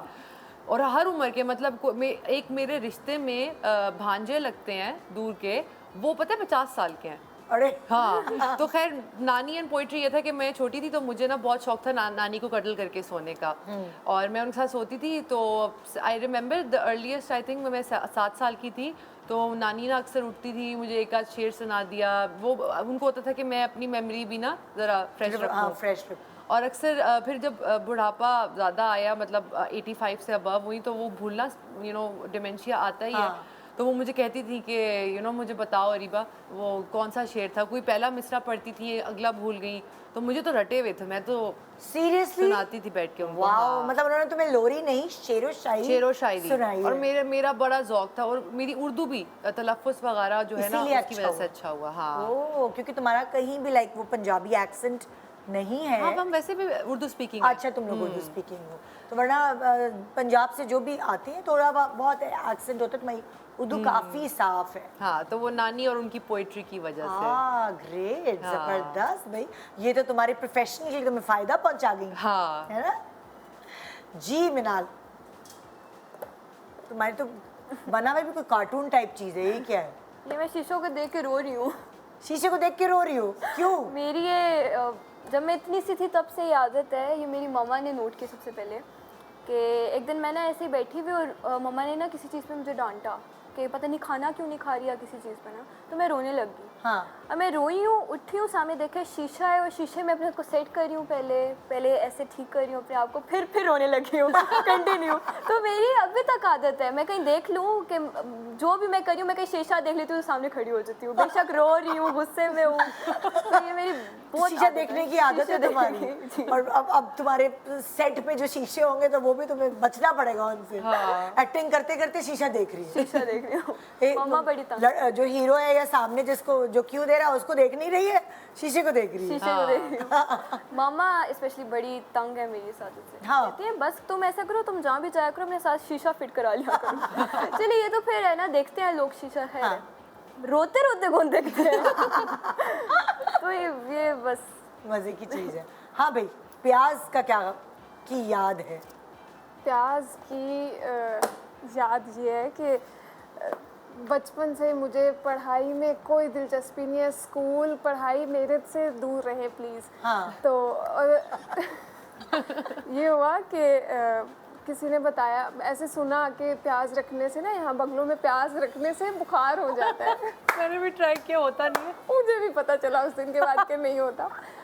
तो मैंने ऐसे, मुझे पता चला कि अच्छा अब स्कूल का टाइम हो रहा है, मैंने जल्दी से जाके प्याज काटे और रख के बिस्तर में सो गई। तो मेरी बहन ने देख लिया, कहीं मेरी आपी, बड़ी आपी ने देख लिया, उसने जाके जल्दी से मामा को बता दिया, मामा इसने प्याज रखे हुए। और मामा आई, मामा ने एक तो मुझे थप्पड़ शप्पड़ लगाए, अच्छी मार कुटाई, उसके बाद कहा चलो तुम्हारा रोज़ का काम है, तुम रोज़ कहती हो मुझे बुखार है, मैं नहीं जाऊंगी स्कूल, ये वो। तो हाँ, ये भी मैंने किया हुआ है। स्कूल ना जाने के तो इतने बहाने, मैं कभी जाके मामा प्लीज़ पापा को कह दे इसकी तबीयत ख़राब है, ये नहीं जा रही स्कूल, इस तरह मैं कुछ भी कहते थे, कह कर स्कूल से छुट्टी कर लेती थी। हाँ। हाँ। लेकिन प्याज रख के नहीं होता बुखार? नहीं ये होता तो ये। हमने ये तो बड़ा scam है। सुना हुआ है कि प्याज मैंने तो छिलका भी समेत रख के देख लिया, छील के भी रख के देख लिया। Seriously? तुम भी स्कूल की छुट्टी करने में माहिर थी? मुझे ना बचपन में बस एक आध दफ़ा मुझे याद है कि पता नहीं, शायद उस दिन मेरी बेस्ट फ्रेंड छुट्टी कर रही थी। रात को पीटीसीएल पे ऐसे बात करते थे हम लोग सीएलआई पे, तो उसने मुझे कहा कि मैं तो सुबह स्कूल नहीं आऊँगी, मेरी तो मम्मा जा रही है ना हज पे, तो मैं तो नानो घर जा रही हूँ। मैंने कहा अब ये तो आएगी नहीं, मैं बोर होंगी पूरा दिन। तो मैं कहा मैं भी कोई बहाना बनाती हूँ। और मेरे घर में तो अम्मा अब्बा बहुत स्ट्रिक्ट है पढ़ाई के मामले में। अभी मैं एक्ट्रेस बन गई तब भी अम्मा कह रही है मास्टर्स पहले करो साथ साथ, तो मैं वो भी कर रही हूँ। अच्छा। तो पढ़ाई पे तो नो कॉम्प्रोमाइज। हाँ। तो मैंने तो डेस्परेशन में हर ट्राई मार लिया। प्याज वाला भी मैंने किसी इस तरह के, हमारी बचपन में ड्रामाज वगैरह कार्टून्स में दिखाते थे, हाँ। पता नहीं कहीं से सुना, तो पहले तो छिलका समेत रखा, 2 घंटे हो गए बुखार नहीं हो रहा, फिर छीला उसको हाँ, ऐसे कि check शायद करते छील हैं। के बुखार कर ले। हाँ। वो तो जब सुबह उठी मामा ने कहा इतनी गंदी बदबू तुम्हारे अंदर से क्यों आ रही है? ये सारे नुस्खे आजमा के देखने, कुछ नहीं कुछ हुआ। फायदा नहीं होता, फायदा नहीं है, उससे बदबू ही आएगी। उससे बेहतर है प्याज सर पे लगा ले, प्याज बाल सर अच्छे हो बाल जाएंगे। या खा ले, याददाश्त या अच्छी हो फिर जाएगी। हाँ, सेहत अच्छी हो हाँ। जाएगी। ये लीजिए भाई, नेक्स्ट क्या है? तो ये दादा बने हुए। हाँ। अच्छा, ये बहुत मज़े का वाक़या है, हाँ। जो कि मैं कभी भूलूंगी नहीं लाइफ में। मेरी ना एक रिश्ते में फुप्पो लगती है। अच्छा, वो ना वो बहुत एनर्जेटिक है और बहुत लाउड है माशाल्लाह से। तो वो बहुत तेज़ तेज़ बात करती हैं, बहुत लाउड बात करती हैं। तो अक्सर लोगों को ना दूर से लग रहा होता है कि जैसे ना वो लड़ रही है या कुछ इस तरह। तो मेरी मामा और मेरे दादा ना ऐसे शाम की चाय पे बैठे हुए तो कोई बात कर रहे थे। तो ना अब मामा ने कहा कि अबू ऐसे हुआ ऐसे हुआ ऐसे हुआ। अब वो टेक्निकली उन्हीं फुप्पो की ना कोई बात डिस्कस हो रही थी। उनको लगा कि जैसे मेरी कोई गीबत हो रही है कुछ इस तरह ना। तो वो बहुत लाउड थी, तो वो ना ऐसे कॉरिडोर से चलती हुई कहती हैं अबू क्या बात करे। दादा अबू ना तख्त पे बैठे थे, दादा अबू ने ना यूँ देखे नियत बांध ली नमाज की और नियत में भी हंस रहे, उन्होंने उनको इस तरह अवॉइड किया। तो वो मैंने भी आजकल ना ये रखा हुआ है कि जब मामा डांटने लगती है ना फौरन से नमाज का टाइम, अच्छा नमाज का टाइम तो ये। और हमारे दादा ने हम लोग को बहुत स्पॉइल किया, क्योंकि ददियाल में हम 2 ही बच्चे, मैं और मेरा छोटा भाई शहीद। हाँ। तो मामा को शुरू से था कि बच्चों को मैंने चीनी नहीं खिलानी, वो मेटाबॉलिज्म के लिए अच्छी नहीं है। तो मामा ने हमें जंक फूड, चीनी से बहुत दूर रखा। तो दादा को होता था कि भाई मैं स्पॉइल करूं, तो दादा ना हमारे ना दादा हैदराबादी उर्दू बोलते थे। तो अच्छा। जैसे कहते हैं ना, अरे माँ ऐसे कर लो, या इस तरह अपन जाएंगे ऐसे करेंगे, वो इस तरह अच्छा। बोलते थे। तो दादा ना मुझे अब खिला रहे कुल्फी, और साथ भी खुद भी तो चटोरे थे ना, तो खुद भी दादा कुल्फी खा रहे और मैं भी कुल्फी खा रही। अब सामने से देखा मामा और बाबा आ रहे गाड़ी पे ना, तो दादा ने ना ऐसे करके कुल्फी गिरा के थे, अरे माँ छोड़ दो तुम्हारी माँ देख लेगी। तो मतलब इतनी मुझे वो याद है कि दादा को भी ना अम्मा से थोड़ा कि इसके हाँ आलिया वो जंग कहते खिला थे, दिया मैंने तो बस जाऊंगा मैं। तो वो कहते थे आलिया माँ खाने दिया करो, तो मम्मा कहती थी अब्बू आपको नहीं पता ये हाइपर एक्टिव हो जाएंगे, ये ऐसे हो जाएंगे। लेकिन वो मुझे याद है आजकल की भाई अम्मा यही सोचती हैं शुगर। कल मेरे बेटे ने रात को खजूर मांगी रात में, तो मैंने कहा नहीं नहीं नहीं रात में नहीं दूंगी खजूर, तुम हाइपर हो जाओगे। तो मेरे मियाँ ने कहा खजूर मांग रहा है दे दो, हाँ। क्योंकि ये जितनी नेचुरल चीजें खाएं बजाय चॉकलेट चॉकलेट ही के, मांग रहा खजूर मांग रहा है तो दे दो भाई, उससे नहीं होगा हाइपर। मैंने कहा अच्छा भाई ले लो, चॉकलेट थोड़ी है। हाँ भाई तुम्हारी क्या मेमोरी है? ये तो तुम्हारी वही तस्वीर लग रही है मुझे। सज्जल अली के साथ। हाँ अच्छा सज्जल की तस्वीर है, क्या मेमोरी बहुत है? बहुत अच्छी हैं ये। मेरी मैं आपसे शेयर करना चाहूँगी। सेकंड स्पेल था मेरे ड्रामे का, और एक ही सीन के लिए हम बहावलपुर गए। सेकंड स्पेल में मैं उससे ज़्यादा नर्वस, क्योंकि सज्जल अली की मेरी पूरी फैमिली बहुत फैन रह चुकी है। तो अब मैं पहुंची सेट पे, तो बस सज्जल अली आई, उन्होंने इजी किया, कंफर्टेबल बहुत मैं होगी उनके साथ। तो अब हम लोग पहुंच गए सेट पे। अच्छा, अब सैफी सर थोड़े स्ट्रिक्ट हैं, हाँ। बहुत मतलब वो परफेक्शनिस्ट हैं, हाँ। उनको हर चीज़ परफेक्ट चाहिए होती है। हाँ। वो जब आते थे ना मैं कंफ्यूज हो जाती थी, जबकि वो इतने क्यूट से थे। वो कहते थे गुड़िया तुम मुझसे क्यों ऐसे, तुम वर्ड्स क्यों खा जाती हो? मैं हाँ। कहती हूँ मैं जब आपको देखती हूँ तो हमारा एक सीन था जिसके अंदर इनका हाथ कट जाता है सज्जल का। जी, और मेरे कैरेक्टर को वो दिखा रही होती हैं कि घास के बजाय हाथ काट बैठी। तो अब मेरी लाइंस थी कि यहाँ से गुजर रही थी, तुम पर नज़र पड़ी तो सोचा तुम्हारा हाल पूछती जाऊँ। हाँ। तो अब सैफी सर ना सज्जल अली को डायरेक्शंस दे रहे थे अच्छा। कि तुम्हारा हाथ ऐसे कटना है, तुमने ऐसे पट्टी बांधनी है, हाथ ऐसे कटेगा फ़ौरन से तुम भागोगी पट्टी के पास और पट्टी बांधोगी। अच्छा, मैं इतना खो गई उनकी बातों में कि मुझे अपनी लाइन भूल गई। तो सज्जल ने कहा चलिए मैं नाल अपनी लाइन्स भूल गई। मैंने कहा यहाँ से गुजर रही थी, तुम पर नज़र पड़ी तो सोचा तुम्हारा हाथ काटती जाऊँ। इतनी हंसी कहती है तुम मेरा हाथ काटो। तो वो मेरी बेस्ट फ्रेंड, मुझे बहुत अभी भी मैं बैठी होती हूँ इस तरह के ब्लूपर्स जो हैं वो याद रहते हैं कि हमने ये गलतियाँ की हैं पहले। तुम पर नजर पड़ी तो सोचा तुम्हारा हाथ काटती जाऊँ। इशारों के साथ करी, और मैंने कहा ये मैं क्या कर रही हूँ। हाँ भाई तुम्हारी नेक्स्ट मेमोरी, बेल बजा के भागने वाली शरारत लग रही है कोई मुझे। हाँ ये है ना? ये सब तो ने पूरे की है ये। पाकिस्तान की। पूरे पाकिस्तान के बच्चों की यही शरारत है। बेचारे मासूम टायर के पंचर हवा निकाल देना, निकाल देते हवा थे। निकाल देना। रमज़ान में हम लोग दही तुम लेने लोग सारी गड़बड़े रमजान के रमज़ान हमारा मुझे लगता है वेकेशन वो शैतान के साथ तुम लोगों को बंद नहीं किया था। बिल्कुल उससे शैतान बांधते थे, हम खुल जाते थे। तो हम लोग दही लेने जाते थे, सब कज़न 6-7 कज़न मिलके दही लेने जाते थे। तो सब एक साइकिल थी, तो एक दिन डिसाइड था कि एक दिन तुम लोगे हाँ। तो उस दिन मेरी बारी थी साइकिल चलाने की। तो हम लोग जिसने साइकिल चलानी होती थी वो आगे जाता था और पीछे से बेल बजाते थे कि अगर कुछ हो जाए, गिर जाए तो बंदा निकल जाए। उन लोगों ने मेरा इंतज़ार ही नहीं किया, मैं पीछे वो बेल बजा के भाग गए। और वो अंकल जो थे वो आई थिंक वो पहले से ही बैठे हुए थे कि आज ये ताक आएंगे। में बैठे थे, अब मैं आज तो पकड़ूंगा, आज मेरा मूड है। हाँ, तुम फंस गई। हाँ मैं फंस गई। उन्होंने बेल दी और वो ऐसे बड़ा सा डंडा लेके आए और इतने वो मतलब खौफनाक से अंकल थे बहुत। और मैं कह रही हूँ कि मैं क्या करूँ, मैं पीछे भी नहीं जा सकती, इतना अंधेरा था, मैं छोटी थी, मुझे डर लग रहा था। सारे मैं फिर वहाँ पे बैठी रही, उनका जाने का इंतज़ार किया, अंकल का वो अंदर जाएं। वो कुछ बहुत देर लगा के अंदर गए, देख के कि सब और तुम छुप गई? हाँ मैं छुप गई पीछे। जब वो गए तो फिर मैं वहाँ से निकली और फिर आगे इंतज़ार कर रहे थे सारे कज़न। फिर उसके बाद बेल बजाई कि नहीं बजाई? वो तो फिर जारी रहा, वो तो खत्म नहीं हो सकता। और तुम लोग शर्म नहीं आती रमजान में किसका रोजा खराब किया? हाँ तो हम लोग ऐसे बेल बजा के, एक दफ़ा हम लोग ऐसे बेल बजाई, पीछे ऊपर अंकल खड़े हुए हैं और वो कह रहे हैं हाँ जी, हम कह रहे हैं रोज़ा रख ले। हम उनको बोल रहे हैं हम रोज़े के लिए उठा रहे हैं, सो आपका काम करें, कोई नहीं। हम लोग सहरी में बेलें बजाते थे? ओह माय गॉड, रात को हमने तो ये शरारत की कि हम दिन में बेल बजा के भागे, दोपहर में, रात को उठाते थे। वो भी सवाब का काम। ये देखो ना हाँ, ठीक, वो मैंने सवाब दे ये वो थी जी, ढोल वाली। ढोल वाले। हाँ भाई, ओके, ये है science and dad. And dad. अच्छा, मेरे ना बड़े मज़े की चीज़ ये है कि मैं I don't know why my dad never called me out for it.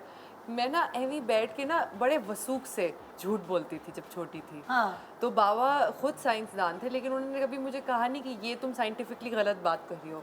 मैं बैठ के छोड़ती रहती थी उनके साथ, बाबा आपको पता है एक नई रिसर्च हुई है, उसमें ये कर रहे हैं, ये कर रहे हैं। तो मैंने बहुत बहुत पुट्टी बात की थी। मैंने बाबा से कहा, बाबा एक मैजिशियन है, उसने ना वाटर मॉलिक्यूल इज H2O ना, 2 हाइड्रोजन एक ऑक्सीजन। मैंने कहा उसने ना मैजिक ऐसा किया है, उन्होंने लैब में टेस्ट किया कि उसने मैजिक के थ्रू ना वाटर मॉलिक्यूल को स्प्लिट कर दिया। तो अभी तक मैं सोचती हूँ, अल्लाह बख्शे मेरे बाबा ने क्यों नहीं मुझे मेरे तब कहा कि क्या मतलब you no what are you doing, what are you saying? I was 12 when I did that. He was like, अच्छा मैं देखूंगा। उन्होंने कभी मुझे ना मतलब इनकार नहीं किया इन चीज़ों से, और वही मेरी इस तरह की सोच थी शुरू से। तो मैं इसी वजह से अभी मैं स्टेम सेल्स पे काम कर रही हूँ। तो मुझे शुरू से होता था कि यू नो कोई होना चाहिए इस तरह के, हम ऑर्गन्स बना सकें, इस तरह की चीज़ें। एवी खुद ही बना के आती थी। बाबा आपको पता है उन्होंने ना पिग में से सेल्स लिए, इंसान की टांग के ऊपर कान उगा लिया।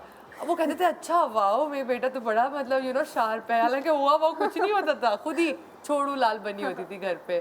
तो इंटेलिजेंट बताने के लिए, अब्बा को थोड़ा इम्प्रेशन डालने के लिए। और यही सोचते सोचते करते करते आज यहाँ हूँ। लेकिन आई थिंक वो बाबा ने शायद इसलिए भी नहीं रोका क्योंकि उन्हें भी आइडिया था कि चलो क्यूरियस है तो you know let her be. लेकिन मैं तो बहुत ही बोंगी थी। Now that I look back, मैं तो कहती हूँ अल्लाह मियाँ वो वाला पार्ट इरेज कर दे मेरी मेमोरी में से, बहुत एम्बैरेसिंग है। क्योंकि बाबा ने तो कभी रोका नहीं, तो मैंने तो लोगों के सामने भी ऐसी बातें करना शुरू कर दी जा जाके। बस देखो, तुम्हारे अब्बा साइंसदान थे, लोग थोड़ी साइंसदान थे। उनको तो यही होगा कि बड़ी इंटेलिजेंट स्मार्ट बच्ची है। और क्या। एग्जैक्टली। और एक दफ़ा तो मैंने इतनी एक वियर्ड सी बात कर दी थी उस पे ना, मतलब जेनेटिक्स के ऊपर। मैं छोटी सी थी तो पता ही नहीं था मुझे। तो मैंने कहा कि ऐसा हुआ था कि ना अब मुझे ना बचपन में अडॉप्शन का भी नहीं पता था कि यू नो डिफरेंट रेसेस के लोग अडॉप्ट कर लेते हैं बच्चे को। तो मैं ना तायब्बू के साथ बैठी, मैंने कहा तायब्बू मुझे एक चीज़ नहीं समझ आई। तब हम टर्की में रहते थे। तो मैंने कहा मेरा ना एक दोस्त है, वो तो अफ्रीकन अमेरिकन है, उसके मम्मा पापा दोनों चाइनीज़ है। ऐसा कैसे हो सकता है? अब ना तायब भाई सोच रहे, तो बाबा कहते बेटा एडॉप्शन भी कोई चीज़ होती है। तो मैं वैसी बोंगियाँ मार देती थी। अब सोचती हूँ कि पता है मतलब लोग, शुक्र है बच गई। अमेरिका में ऐसे खामखा लोगों ने मेरे को रेसिस्ट वगैरह नहीं कह दिया। हाँ, बड़ी बच बच के चलना बड़ा फंस पड़ता जाती है। फिर अब तो। जब तुम्हारी बारी आती तो ब्रेक आ जाता है। ठीक है ना, तो तुम सोच के रखो नेक्स्ट में मेमोरी क्या है, शेयर सोच करनी। के छोटे से ब्रेक के बाद देखते रहिए गुड मॉर्निंग पाकिस्तान।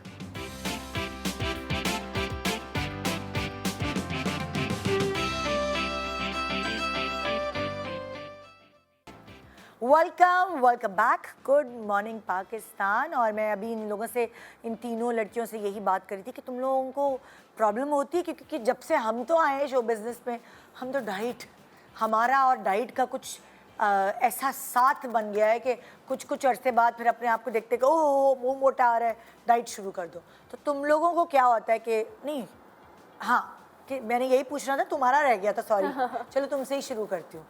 तुम तो अभी छोटी हो, बेबी फैट है, ये जो गोल गोल गाल है, ये तो मैं अभी जो मर्जी होती है खा लेती हूँ, ये कंट्रोल करना पड़ता है। कंट्रोल करने पे आऊँ तो करती हूँ। हाँ। बाकी वॉक करती तुम हूँ। अभी से डाइट कर रही हो? लड़की कद रुक जाएगा। वॉक करती हो? वॉक करती हूँ। और खाने का शौक है? मीठा? फूडी नहीं, फूडी मीठा हो? इतना ज़्यादा नहीं, ज़्यादा स्पाइसी फूड पे। और मेरी बहनों को बहुत शौक है मीठा खाने का। तो मेरा स्वीट तो उतनी है था नहीं है। तो लेकिन ये होता है कि खाना खाती तो लगता है कि मोटी हो रही हूँ मैं।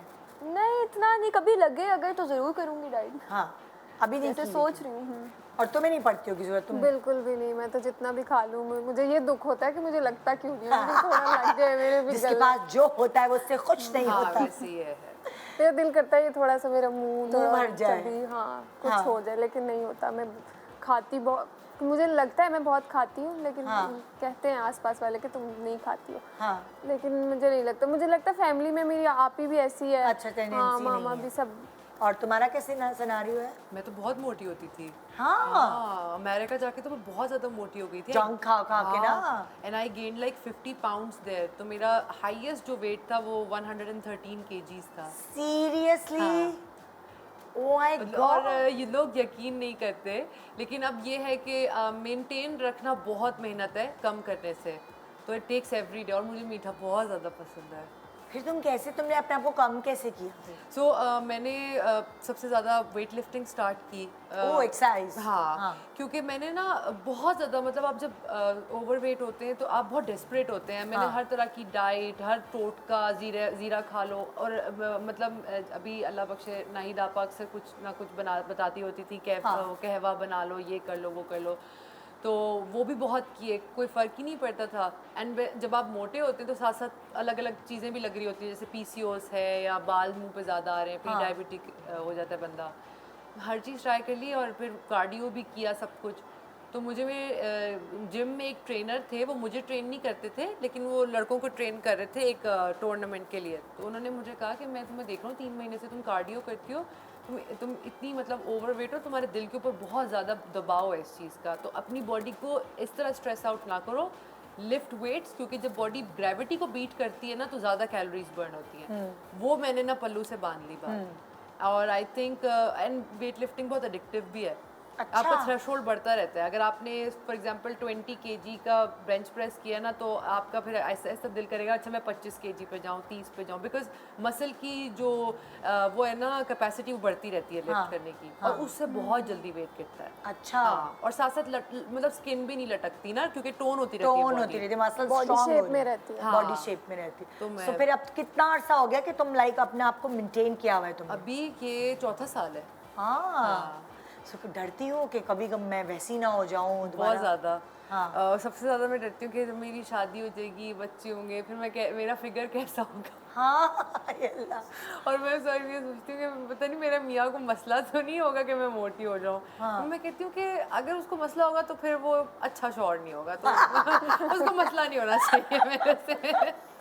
हाँ, ये है, थोड़ी टेंशन रहती है मुझे।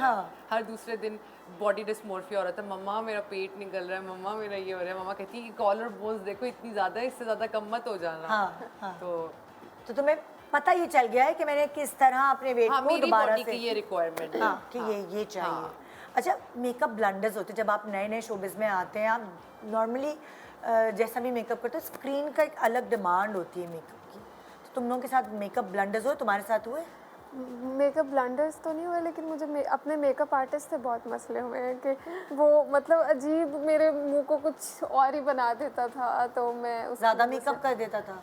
नहीं, मुझे लाइनर नहीं पसंद, तो वो लाइनर लगा दिया। या फिर बाल, अब कुछ अगर कोई एक सीन है जिसमें मुझे बाल, मेरे कैरेक्टर में है कि वो बड़ी स्टाइलिश लड़की है तो उसके बाल बने होने चाहिए थे, लेकिन क्योंकि मैं एक लीड एक्ट्रेस नहीं थी तो उसने मेरे नहीं बनाए, लेकिन जिसको मैंने लाइन देनी थी कि मेरी तरह स्टाइलिश बन के रहो, क्या तुम ये मासी बनी रहती हो, इस टाइप की कोई लाइन थी, तो वो स्टाइलिश उसको बना दिया। वो बनी हुई थी ऑलरेडी, और मैं मासी लग रही थी उस टाइम पे। मतलब मैं लग रही थी कि ये इसको बिल्कुल फैशन सेंस नहीं है। हाँ। तो इस तरह के सीन्स मुझे होते हैं कि यार अगर कैरेक्टर की रिक्वायरमेंट है तो प्लीज उस पे इससे सबसे बेहतर टेक्निक ये है कि मेकअप सीख लो। तुम तो हर चीज सीख लेती हो, कौन कैसे रो रही है तो प्यारी लग रही है, तो मेकअप और ये सब ट्यूटोरियल्स हैं, सब कुछ मैंने सीख लो सोचा है ताकि कि मैं खुद पता हो कि मैंने कैसे बाल बनाने, मैंने क्या करना है, किस तरह नेचुरल अच्छा लगेगा।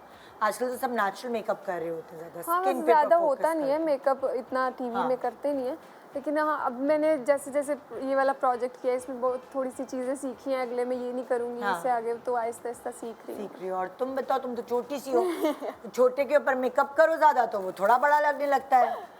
मेरा जो कैरेक्टर था इस ड्रामे का, तो उसके अंदर तो उससे प्रॉपर सुरमा काजल से आंख बढ़ते हैं, तो मैं उससे बहुत तंग होती थी। हाँ।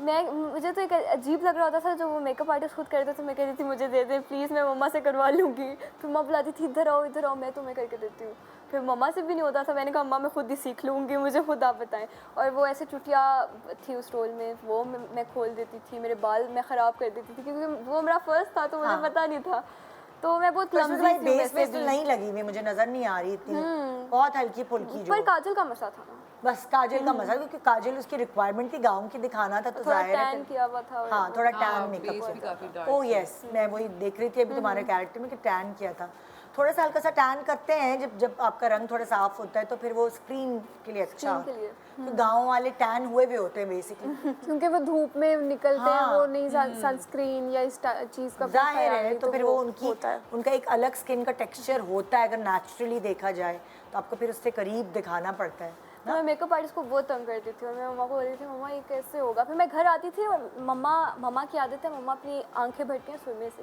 माशाल्लाह उनकी आंखें बहुत प्यारी हैं मेरी मम्मा की। हम तीनों बहनों में से हम लोग चाहते हैं कि मम्मा जैसी आंखें मिल जाएं। हाँ। सही प्यारी सी आंखें और हाय ऐसे हाय। काजल लगाती हैं मम्मा।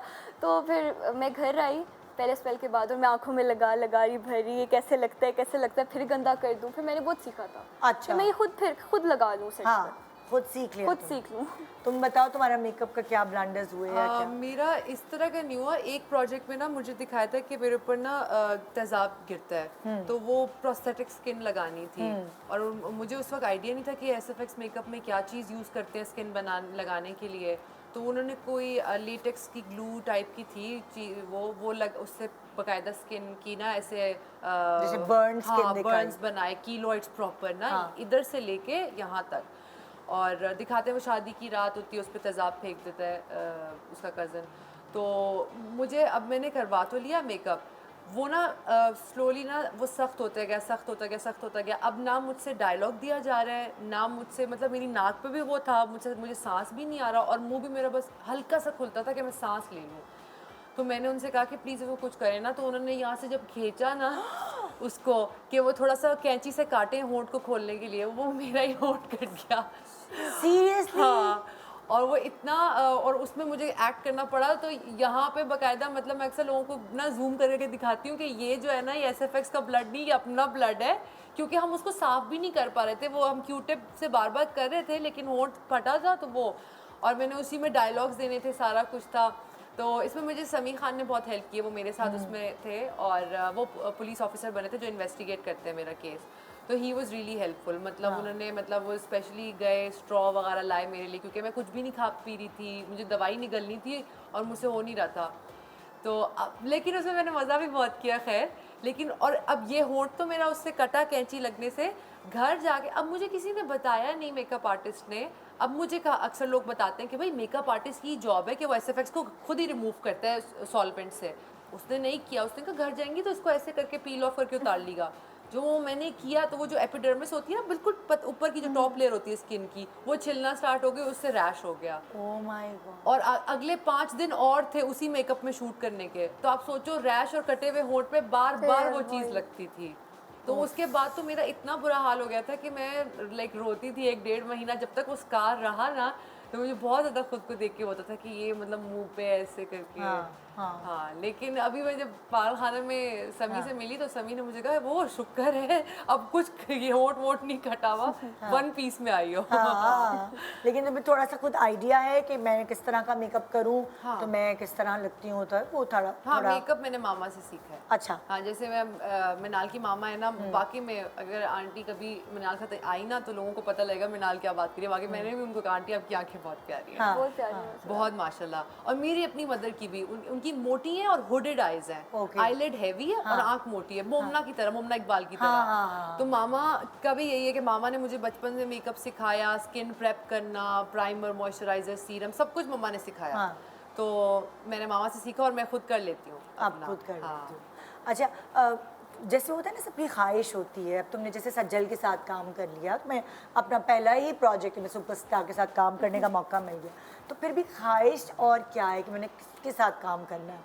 मेरी फेवरेट्स हैं और सारे फवाद खान के साथ काम करने का उसके शौक साथ है। मेरी फैमिली उसकी बहुत बड़ी फ़ैन है, जो कि सही सी बात है। मैं अपनी फैमिली को देखती हूँ कि वो अभी तो तुम्हारी आहिस्ता आहिस्ता तुम्हारा दिमाग बन रहा है, एक सर्टेन एज के बाद तुम मैं करोगी। अभी तो तुम जो मेरे बहन भाई कहें, जो मेरे अम्मी अब्बू कहें, ये एक छोटी एज का ही होता है। तो उन सबको फवाद खान बहुत पसंद है और वो जाहिर सी बात है बॉलीवुड में काम कर चुके हैं। उनके कपूर एंड सन्स हम लोग मूवी देख रहे, तो ऐसी मम्मा तो किसी को भी देख के कहती हैं मिनाल अगर यहाँ हो तो ये ऐसी लगे। आपका एक दफ़ा शो देखी थी तो कहती है मिनाल इसके अंदर जाए तो ये क्या बोले, ये उसके साथ हो गया। तो मम्मा खुद से अज्यूम करती रहती है मिनाल अगर यहाँ चली जाए तो क्या होगा, ये ऐसे ऐसे। तो फिर मम्मा के शौक से मुझे शौक आता रहता है। और ऐसे तो तुम्हारे फवाद खान के साथ काम करने का शौक, तुम बताओ तुम्हारा किसके साथ ख्वाहिश है काम करने की? मुझे तो सज्जल अली, कोई फ्री में भी कास्ट कर ले तो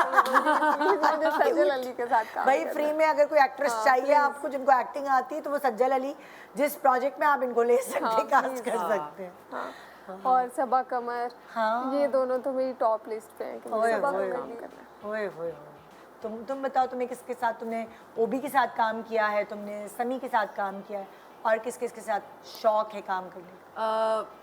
मैं दो ऑप्शन, मतलब एक लड़कियों में मैं पागल खाना में मेरे ज़्यादा सीन्स नहीं थे उनके साथ, लेकिन अब दोस्ती बहुत है और मैं डेफिनेटली काम करना चाहती हूँ मशल खान के साथ। और अच्छा मशल खान। अच्छा। और लड़कों में आई थिंक सोचा ही नहीं तुमने, हमने सवाल कर लिया तुमने सोचा ही नहीं कि भाई नहीं, वो मुझे ना नाम नहीं आ रहा एक्चुअली, वो चलो मैं बाद में आके पूछती। हमजा सोहेल। हमजा सोहेल, हाँ, okay okay okay. Sohail Ahmed साहब के जो जी, बेटे जी, हैं, जी, वो- जी। क्योंकि मुझे मैं नहीं सोची मिनाल ने कल ही तो बताया था, सो सॉरी। तो उनके साथ बिकॉज आई थिंक वो एक अच्छे एक्टर है, तो that would be fun. Okay okay. अच्छा वो होता है ना कि लाइक डूज एंड डोंट्स, जब भी आप किसी प्रोफेशन में जाते हैं या आप इंडिपेंडेंट हो रहे होते हैं या आप घर से निकल रहे होते हैं, हर किसी के घर का माहौल अलग होता है, सबके डूज एंड डोंट्स होते हैं। कभी कभार अम्मा अब्बा बैठ के समझाते बेटा ये होना तो ये नहीं होना चाहिए। तो हर फैमिली के डूज एंड डोंट्स, मैं तुमसे शुरू करूँगी, तुम्हारी लिस्ट में क्या डूज एंड डोंट्स हैं? क्या मैं करूँगी और क्या मैं नहीं करूँगी, ये मेरी लिमिटेशंस और लड़कियों के लिए ख़ास तौर पे होती हैं हमारे यहाँ। हाँ, जैसे हमारे पाकिस्तानी टीवी ड्रामास में इतना वो है ही नहीं कुछ कि हम लोग कहें कि नहीं ये नहीं करना वो नहीं क्या करना। हाथ में पकड़ना है, लिपटना नहीं है, या वो वाली चीज़ है ना जो आप हाँ, लिपटने वाला ज़्यादा फिजिकल होने वाला चीज़ नहीं, शुक्र है ड्रामों में यहाँ पे है नहीं है, तो इसलिए मुझे इतना वो सोचना पड़ा नहीं। लेकिन ये है कि अगर आगे जाके कोई अगर कैरेक्टर का कोई है कि इसके लिए बहुत ज़रूरी है तो ठीक है, वो शायद भी हो जाए, लेकिन ऐसे ही कि बस हाँ कर दो तो वो नहीं होगा। और मतलब इस तरह के डांस और ये सब कुछ मुझसे नहीं होगा, ये नहीं करूँगी मैं। कुछ अम्मी अब्बू ने भी तो बोला होगा कि भाई ये नहीं करना, वो यही नहीं सब करना, कुछ। इस तरह का रोल नहीं अभी करना है जब उसमें। ड्रामा आया तो मेरे भाई बड़े भाई हैं तायाबू के बेटे, उनका मामा का सबके जब फ़ोन आए मुझे तो उन्होंने बस यही कहा बेटा बहुत अच्छा काम किया है, बस ध्यान से संभल के इस तरह काम करना, साफ सुथरा अच्छा काम करना। यही तो उनका यही होता है कि अच्छे ड्रामों में आओ और साफ सुथरा काम करो बस। तो ये तुम्हारे क्या डूज एंड डोंट्स हैं? सबसे बड़ा डू तो ये है कि मामा कहती है कि हर जगह दुपट्टा पहनो। अच्छा। हाँ, वो उन मामा का बड़ा ये स्ट्रिक्ट रूल है। मतलब मैं बड़ी टॉम्बॉयिश हूँ अपनी लाइफ में, मैं लड़कों की टी शर्ट्स खरीदती हूँ, वो पहनी हुई है जीन्स के, तो मम्मा कहती है इसके साथ भी दुपट्टा पहनो। हाँ। अब जैसे मैं कल तैयार हुई थी, मामा ने मुझे एयरपोर्ट दुपट्टे के साथ भेजा था। तो मैं मामा को इनकार भी नहीं करती, वो उनकी ख्वाहिश है, वो जिस तरह मुझे देखना चाहती हैं। और ये तो सबसे बड़ा डू है कि दुपट्टा तो पहनना ही है। और सबसे बड़ा डोंट काम को लेके, एक्टिंग को लेके, मतलब लाइक अपनी फील्ड में हो जाए अगर तो अपनी फील्ड में मामा कहती है कि मैं ना कोई भी मतलब एक्टर से तुम्हारी शादी नहीं करूंगी, एक्टर पसंद कर लेना, पहले से बोल मैं लूंगी एक्टर। हाँ, वो कहती हैं इस तरह। वो और दूसरा डोंट क्या है, मामा को नहीं, मामा को होता है कि जिस तरह बहुत सारे एक्टर्स होते हैं जैसे दावतें होती हैं ज़्यादा सोशल हैं, तो मामा को बस सबसे बड़ा डू ये है कि जहाँ भी इनवाइटेड हो ना मैं +1 हूँ। मतलब कि मामा साथ जाएंगे? मामा साथ जाएंगे। मामा इज़ वेरी सोशल, तो शी गोज़ विद मी। और जितने भी मेरे एक्टिंग फ्रेटर्निटी के फ्रेंड्स हैं, वो सब अगर मैं कभी गलती से अकेली कहीं जाऊँ ना तो पूछते कि आंटी क्यों नहीं आई। तो बल्कि मुझसे पहले ना लोग मामा को पहचान रहे होते हैं। इवन कि उसामा खान की और यमुना की फिल्म आ रही थी, उनका प्रीमियर था, तो वी वर इन्वाइटेड, मामा के साथ गई। अब हम एलिवेटर में हैं तो उसामा और यमुना सामने खड़े हैं, मैं मामा के साथ खड़ी हूँ, उसामा को मैं नहीं नजर, कह रहा आंटी आप कैसी हैं, रीबा कहाँ है? मैं कहा भाई इधर हूँ। तो वो ये वाला हाल है। हाँ, बस मामा को ये है कि मुझे कोई बात सुनने में ना आए कि तुम्हारा कोई रूमर हो, कोई स्कैंडल हो, नहीं कोई इस तरह की नाजेबा तस्वीरें नहीं होनी चाहिए, कोई आउटफिट ऐसा ना हो जहाँ से शोइंग स्किन और एनीथिंग, वो थोड़ा सा वो सारी चीजें हैं। और तुम्हारी अभी तो तुम बहुत क्यूटी हो, लेकिन फिर भी कुछ मैं तो अम्मी बता और रही बहन हूँ। समझाती होंगी ना कि ये करना ये नहीं करना। मामा मुझे हर किस्म के कपड़ों के साथ शूज़ पहना देती हैं। क्या मतलब? शूज़ मतलब शलवार कमीज पहनूं, दुपट्टा शलवार कमीज पहनूं, कुछ भी मम्मा शूज़ पहना देंगी। शूज या जॉगर्स या क्या? जॉगर शूज़, बस शूज़ होने चाहिए। बाकी मतलब अभी जैसे मैंने ऐसे जूते पहने हुए हैं, इस पे मैंने मम्मा से इतना ज़्यादा मेरी बहनों को मैंने लगाया आंटी स्नीकर्स कि सैंडल्स पे कहो, this is super cute. They are very और तुम्हारी मामा बहुत अक्लमंद है, मैं उसको उसकी वजह भी बताऊंगी। जब आप हील या कोई ऐसी फैंसी चीज पहनते हैं तो आप बड़े लगते हैं, बड़े लगता है। ठीक है, जो आपकी उम्र नहीं होती उससे ज्यादा। जब आप स्नीकर्स या शूज पहनते हैं तो तुम खुद भी देखोगे, चाहे वो शलवार कमीज के साथ भी पहनो, यू लुक मोर यंगर। तो तुम्हारी मामा कहती है जो तुम्हारी एज है तुम वही लगो, इसलिए। पर मैंने But शौक this लिए is बहुत super cute. मम्मा को कहा था, मम्मा प्लीज, मैंने अपनी बहनों को साथ लगाया, वो भी कही थी मम्मा शौक लिए ऐसे तुम्हारी पहनने मामा में। आज sneakers बाद पहना के में- ला रही थी तो- स्नीकर्स पहना के ला रही थी, फिर कोई पंप्स ले आई कि ये पहन के बच्चे जाओ, ये क्यूट लगेंगे, पिंक कलर है। मैंने कहा मम्मा प्लीज ये पहने दे। This is super cute. तो तुमने तो अपने डूज एंड डोंट्स बता दी। हाँ, मैंने- बहुत अच्छा लगा तुम तीनों से मिलके, बड़ा मज़ा आया। एक फ्रेशनेस का एहसास होता है जब आप सुबह सुबह नए लोगों से मिलते हैं। मुझे तो वैसे भी नए जो जितने भी बच्चे हैं, लड़के हों लड़कियां, वो पढ़ लिख के प्रॉपर इस फील्ड में आ रहे हैं, तो मुझे इतनी खुशी महसूस होती है कि लोगों को पता चले कि ज़रूरी नहीं है कि इनकी पढ़ाई रायगा गई है, क्योंकि जो आप पढ़ते हैं ना, वो आप जब कैरेक्टर्स भी कर रहे होते हैं, परफॉर्म कर रहे होते हैं, तो एक पढ़ी लिखापन जो है ना वो नज़र आता है आपकी परफॉर्मेंस में। तो पढ़ाई कभी रायगा नहीं जाती। सो जो भी नई लड़कियां या नए लड़के सोच रहे हैं कि हम इस फील्ड में आए, अपनी पढ़ाइयों को ख़त्म ना करें, पढ़ाई कंटिन्यू करें और फिर वो आएँ, क्योंकि वो आपको और ज़्यादा एलिवेट करेंगे और सपोर्ट करेंगे आगे बढ़ने के लिए। वरना आपको बहुत जूते घिसने पड़ेंगे अगर अंगूठा छाप हो गया आप इस फील्ड में आ गए। और अगर बहुत मुश्किल है। एक्टिंग में भी आना है तो आप एक्टिंग पढ़ के आ जाएं। अगर मतलब एक्टिंग पढ़ लें, रिसर्च कर लें। जैसे तुम, मैंने अगर तुम्हारी थिएटर पढ़ाई पढ़ा में है। दिल नहीं था लेकिन तुम रिसर्च करती हो। हाँ, मैंने तो मैं थिएटर पढ़ा किताबी है। कीड़ा मैं, होने की बात नहीं कर रही। नापा में थिएटर पढ़ा है मैंने। बिल्कुल। आके यहाँ पे, क्योंकि मुझे पता था मेरी डिक्शन का मसला है, मुझे सियालकोट का एक्सेंट जाना बिल्कुल, था, तो तुमने उसके अपनी लिए- चीज़ों पे काम किया, मेहनत करते हैं तो फिर आपको फल भी मिलता है। Definitely. ऐसा हो ही नहीं सकता, थोड़ी देर में मिलेगा पर मिलेगा ज़रूर। बेस्ट ऑफ लक आप तीनों के लिए, बहुत सारी दुआएं, and thank you so much for coming. Thank you very much, thank you. Good morning Pakistan break के बाद खत्म नहीं हुआ शो, कहीं जाएगा नहीं। गुड मॉर्निंग पाकिस्तान ब्रेक के बाद वापस आ रहे हैं।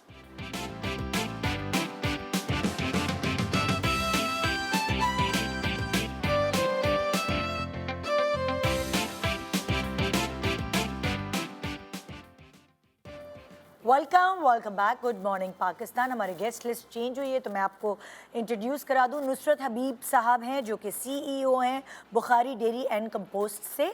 आइए उनसे मिलते हैं और उनसे कुछ सवालात करते हैं उनकी ब्रांड के हवाले से। अस्सलाम वालेकुम। अस्सलाम वालेकुम। कैसे हैं आप? कैसे हैं आप? ठीक ठाक? हैं? बिल्कुल फर्स्ट अल्लाह का। क्लास। आप बताएं हमें बुखारी डेयरी के हवाले से कुछ। हमारा बुखारी डेयरी फार्म है। जी। I am farmer.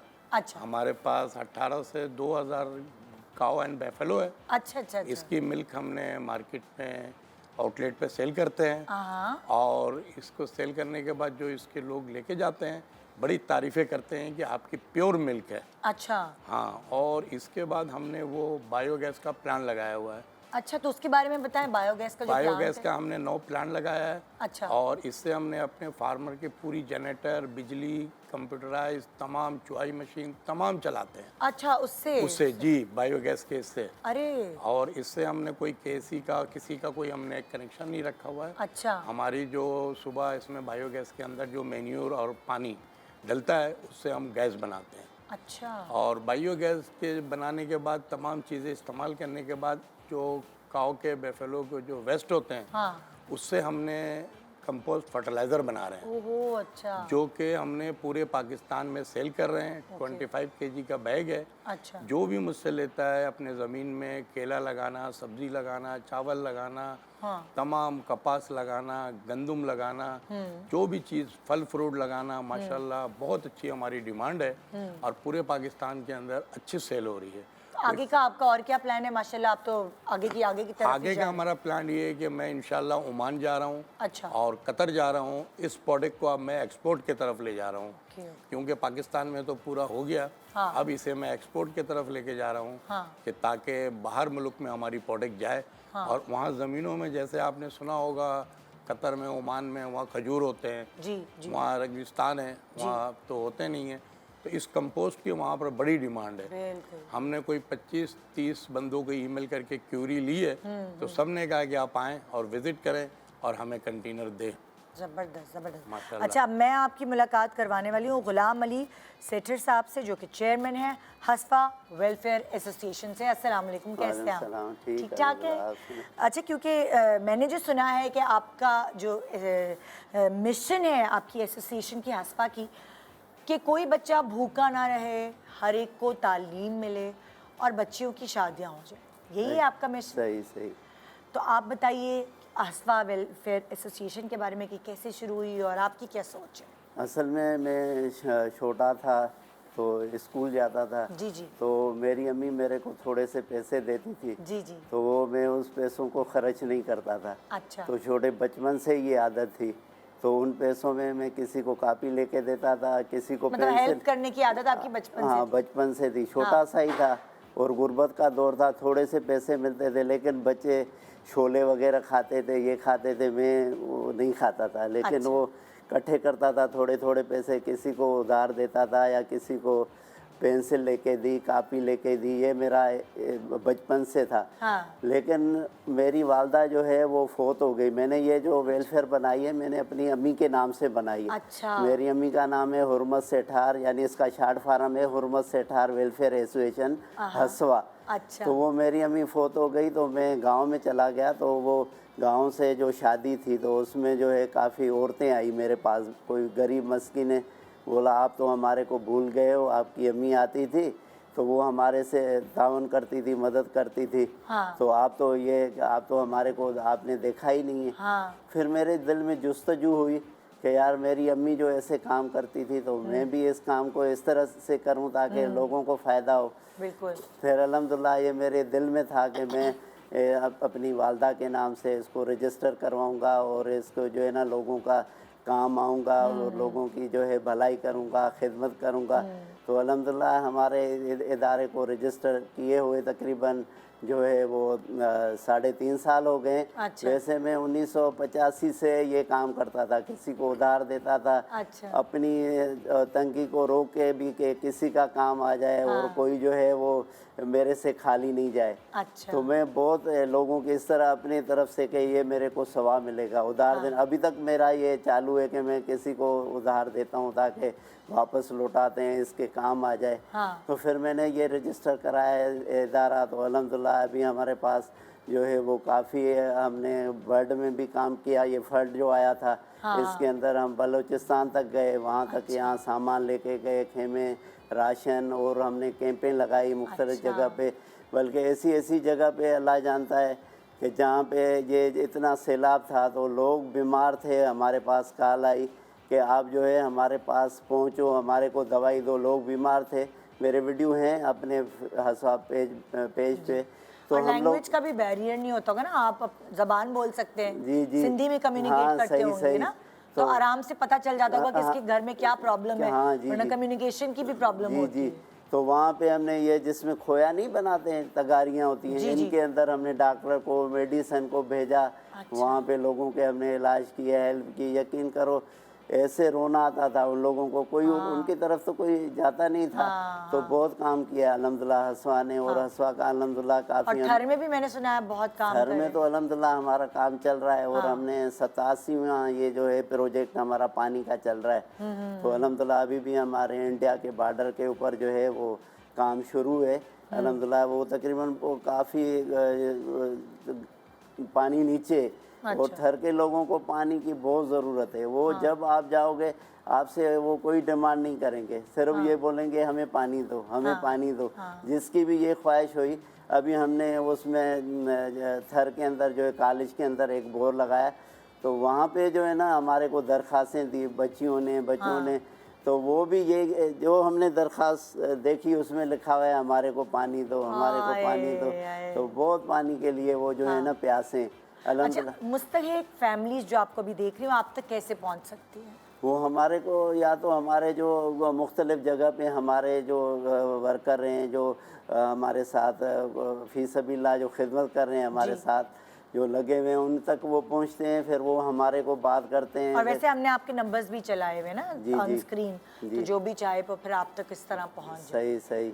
और आप ये भी बता दीजिए कि कोई अगर डोनेशन देना चाहे, आपके कार खैर में शामिल होना चाहे, सही। तो उसके हवाले से भी उसके बता दें। हाँ, वो जो है हमारा ये जो दुबई इस्लामिक बैंक में हमारा अकाउंट है असवा का, उसके अंदर हमारे साथ ताउन करे ताकि हम इस काम को मज़ीद फैलाएं। बढ़ा मेरा सकें। इरादा जो है पूरी दुनिया तक है। तो मैं ये चाहता हूँ, मेरे दिल में ये है कि मैं जो है इस दुनिया में किसी ने इतनी खिदमत नहीं की है मैं जितना खिदमत करूँ। मेरे दिल में ये तमन्ना है और मेरे को खुशी होती है किसी के काम आना, किसी गरीब को दवाई दिलवाई या बीमार हुआ या किसी को मरीज़ है उसके पास पैसे नहीं है एम्बुलेंस के लिए, या कोई बेचारे एक्सरे करवाने हो या कुछ हो, बहरहाल हम हेल्प करते हैं। और इसलिए हम मुखिर हज़ार से ये भी करते हैं कि आएँ, वो खुद आके विज़िट करें और ख़ुद देखें हमारा इदारा क्या कर रहा है, बल्कि अपने हाथ से वो काम करें। हम व्हील चेयर जो देते हैं और मसूनी टांगें लगा के देते हैं और बैसाखियाँ देते हैं। और भी जो लोगों को कारोबार के लिए हम ठेले लगा के देते हैं, उसमें फ्रूट्स वगैरह लगा के देते हैं, या कोई सामान वगैरह उस पर लगा के, सोलर उस पर लगा के, लाइट लगा के, वो भी हम ये भी काम करते हैं। वही वाली बात है, देखा जाए तो मेरे साथ जो नुसरत हबीब साहब हैं, वो भी पाकिस्तान का नाम रोशन कर रहे हैं, ज़ाहिर है अपने चीज़ों को आगे ले जाके। बिल्कुल बिल्कुल कि पाकिस्तान में, पूरे पाकिस्तान में और पूरे सिंध में इस कंपोस्ट फर्टिलाइजर को दिया, लोगों को बड़ा फायदा है। पहले लोग कच्चा गोबरी, केएमसी, ओजीडी करते थे, परेशान होते थे, बदबू ये वो। ये एक दफ़ा ज़मीन में लगता है ना, दूसरी दफ़ा आधा लगता है। और मैंने कोयटा में कोई तकरीबन 3000 बैग दिया, इतने बड़े बड़े साइज़ के अंगूर। वो पठान थे, बड़ा खुश हो गए। उन्होंने कहा भाई ब्लैंक चेक ले लो और माल भेजो। और बीच में डिफेंस क्लेफ्टन में आपको कोई आता है तो 1-2 बैग उनको हम फ्री सैम्पलिंग करते हैं। FOC बगैर कॉस्ट। हम पहले आप अपने ज़मीन पे डालें, चेक करें, अच्छा लगता है तो दोबारा लें। कहते हैं नहीं बहुत अच्छी चीज़ है, क्यों कंपोस्ट फर्टिलाइज़र तो अब अपग्रेड हो गया, स्टैंडर्ड हो गया, अब तो वो उजड़ी और गोबर का ज़माना ही नहीं है। बहुत शुक्रिया आप दोनों का, आप लोग शो पे आए। तो ये यहाँ का शो और यहाँ इख्तिताम को पहुँचता है। इंशाल्लाह आपसे कल मुलाकात होगी। गुड मॉर्निंग पाकिस्तान एंड खुदा हाफिज़।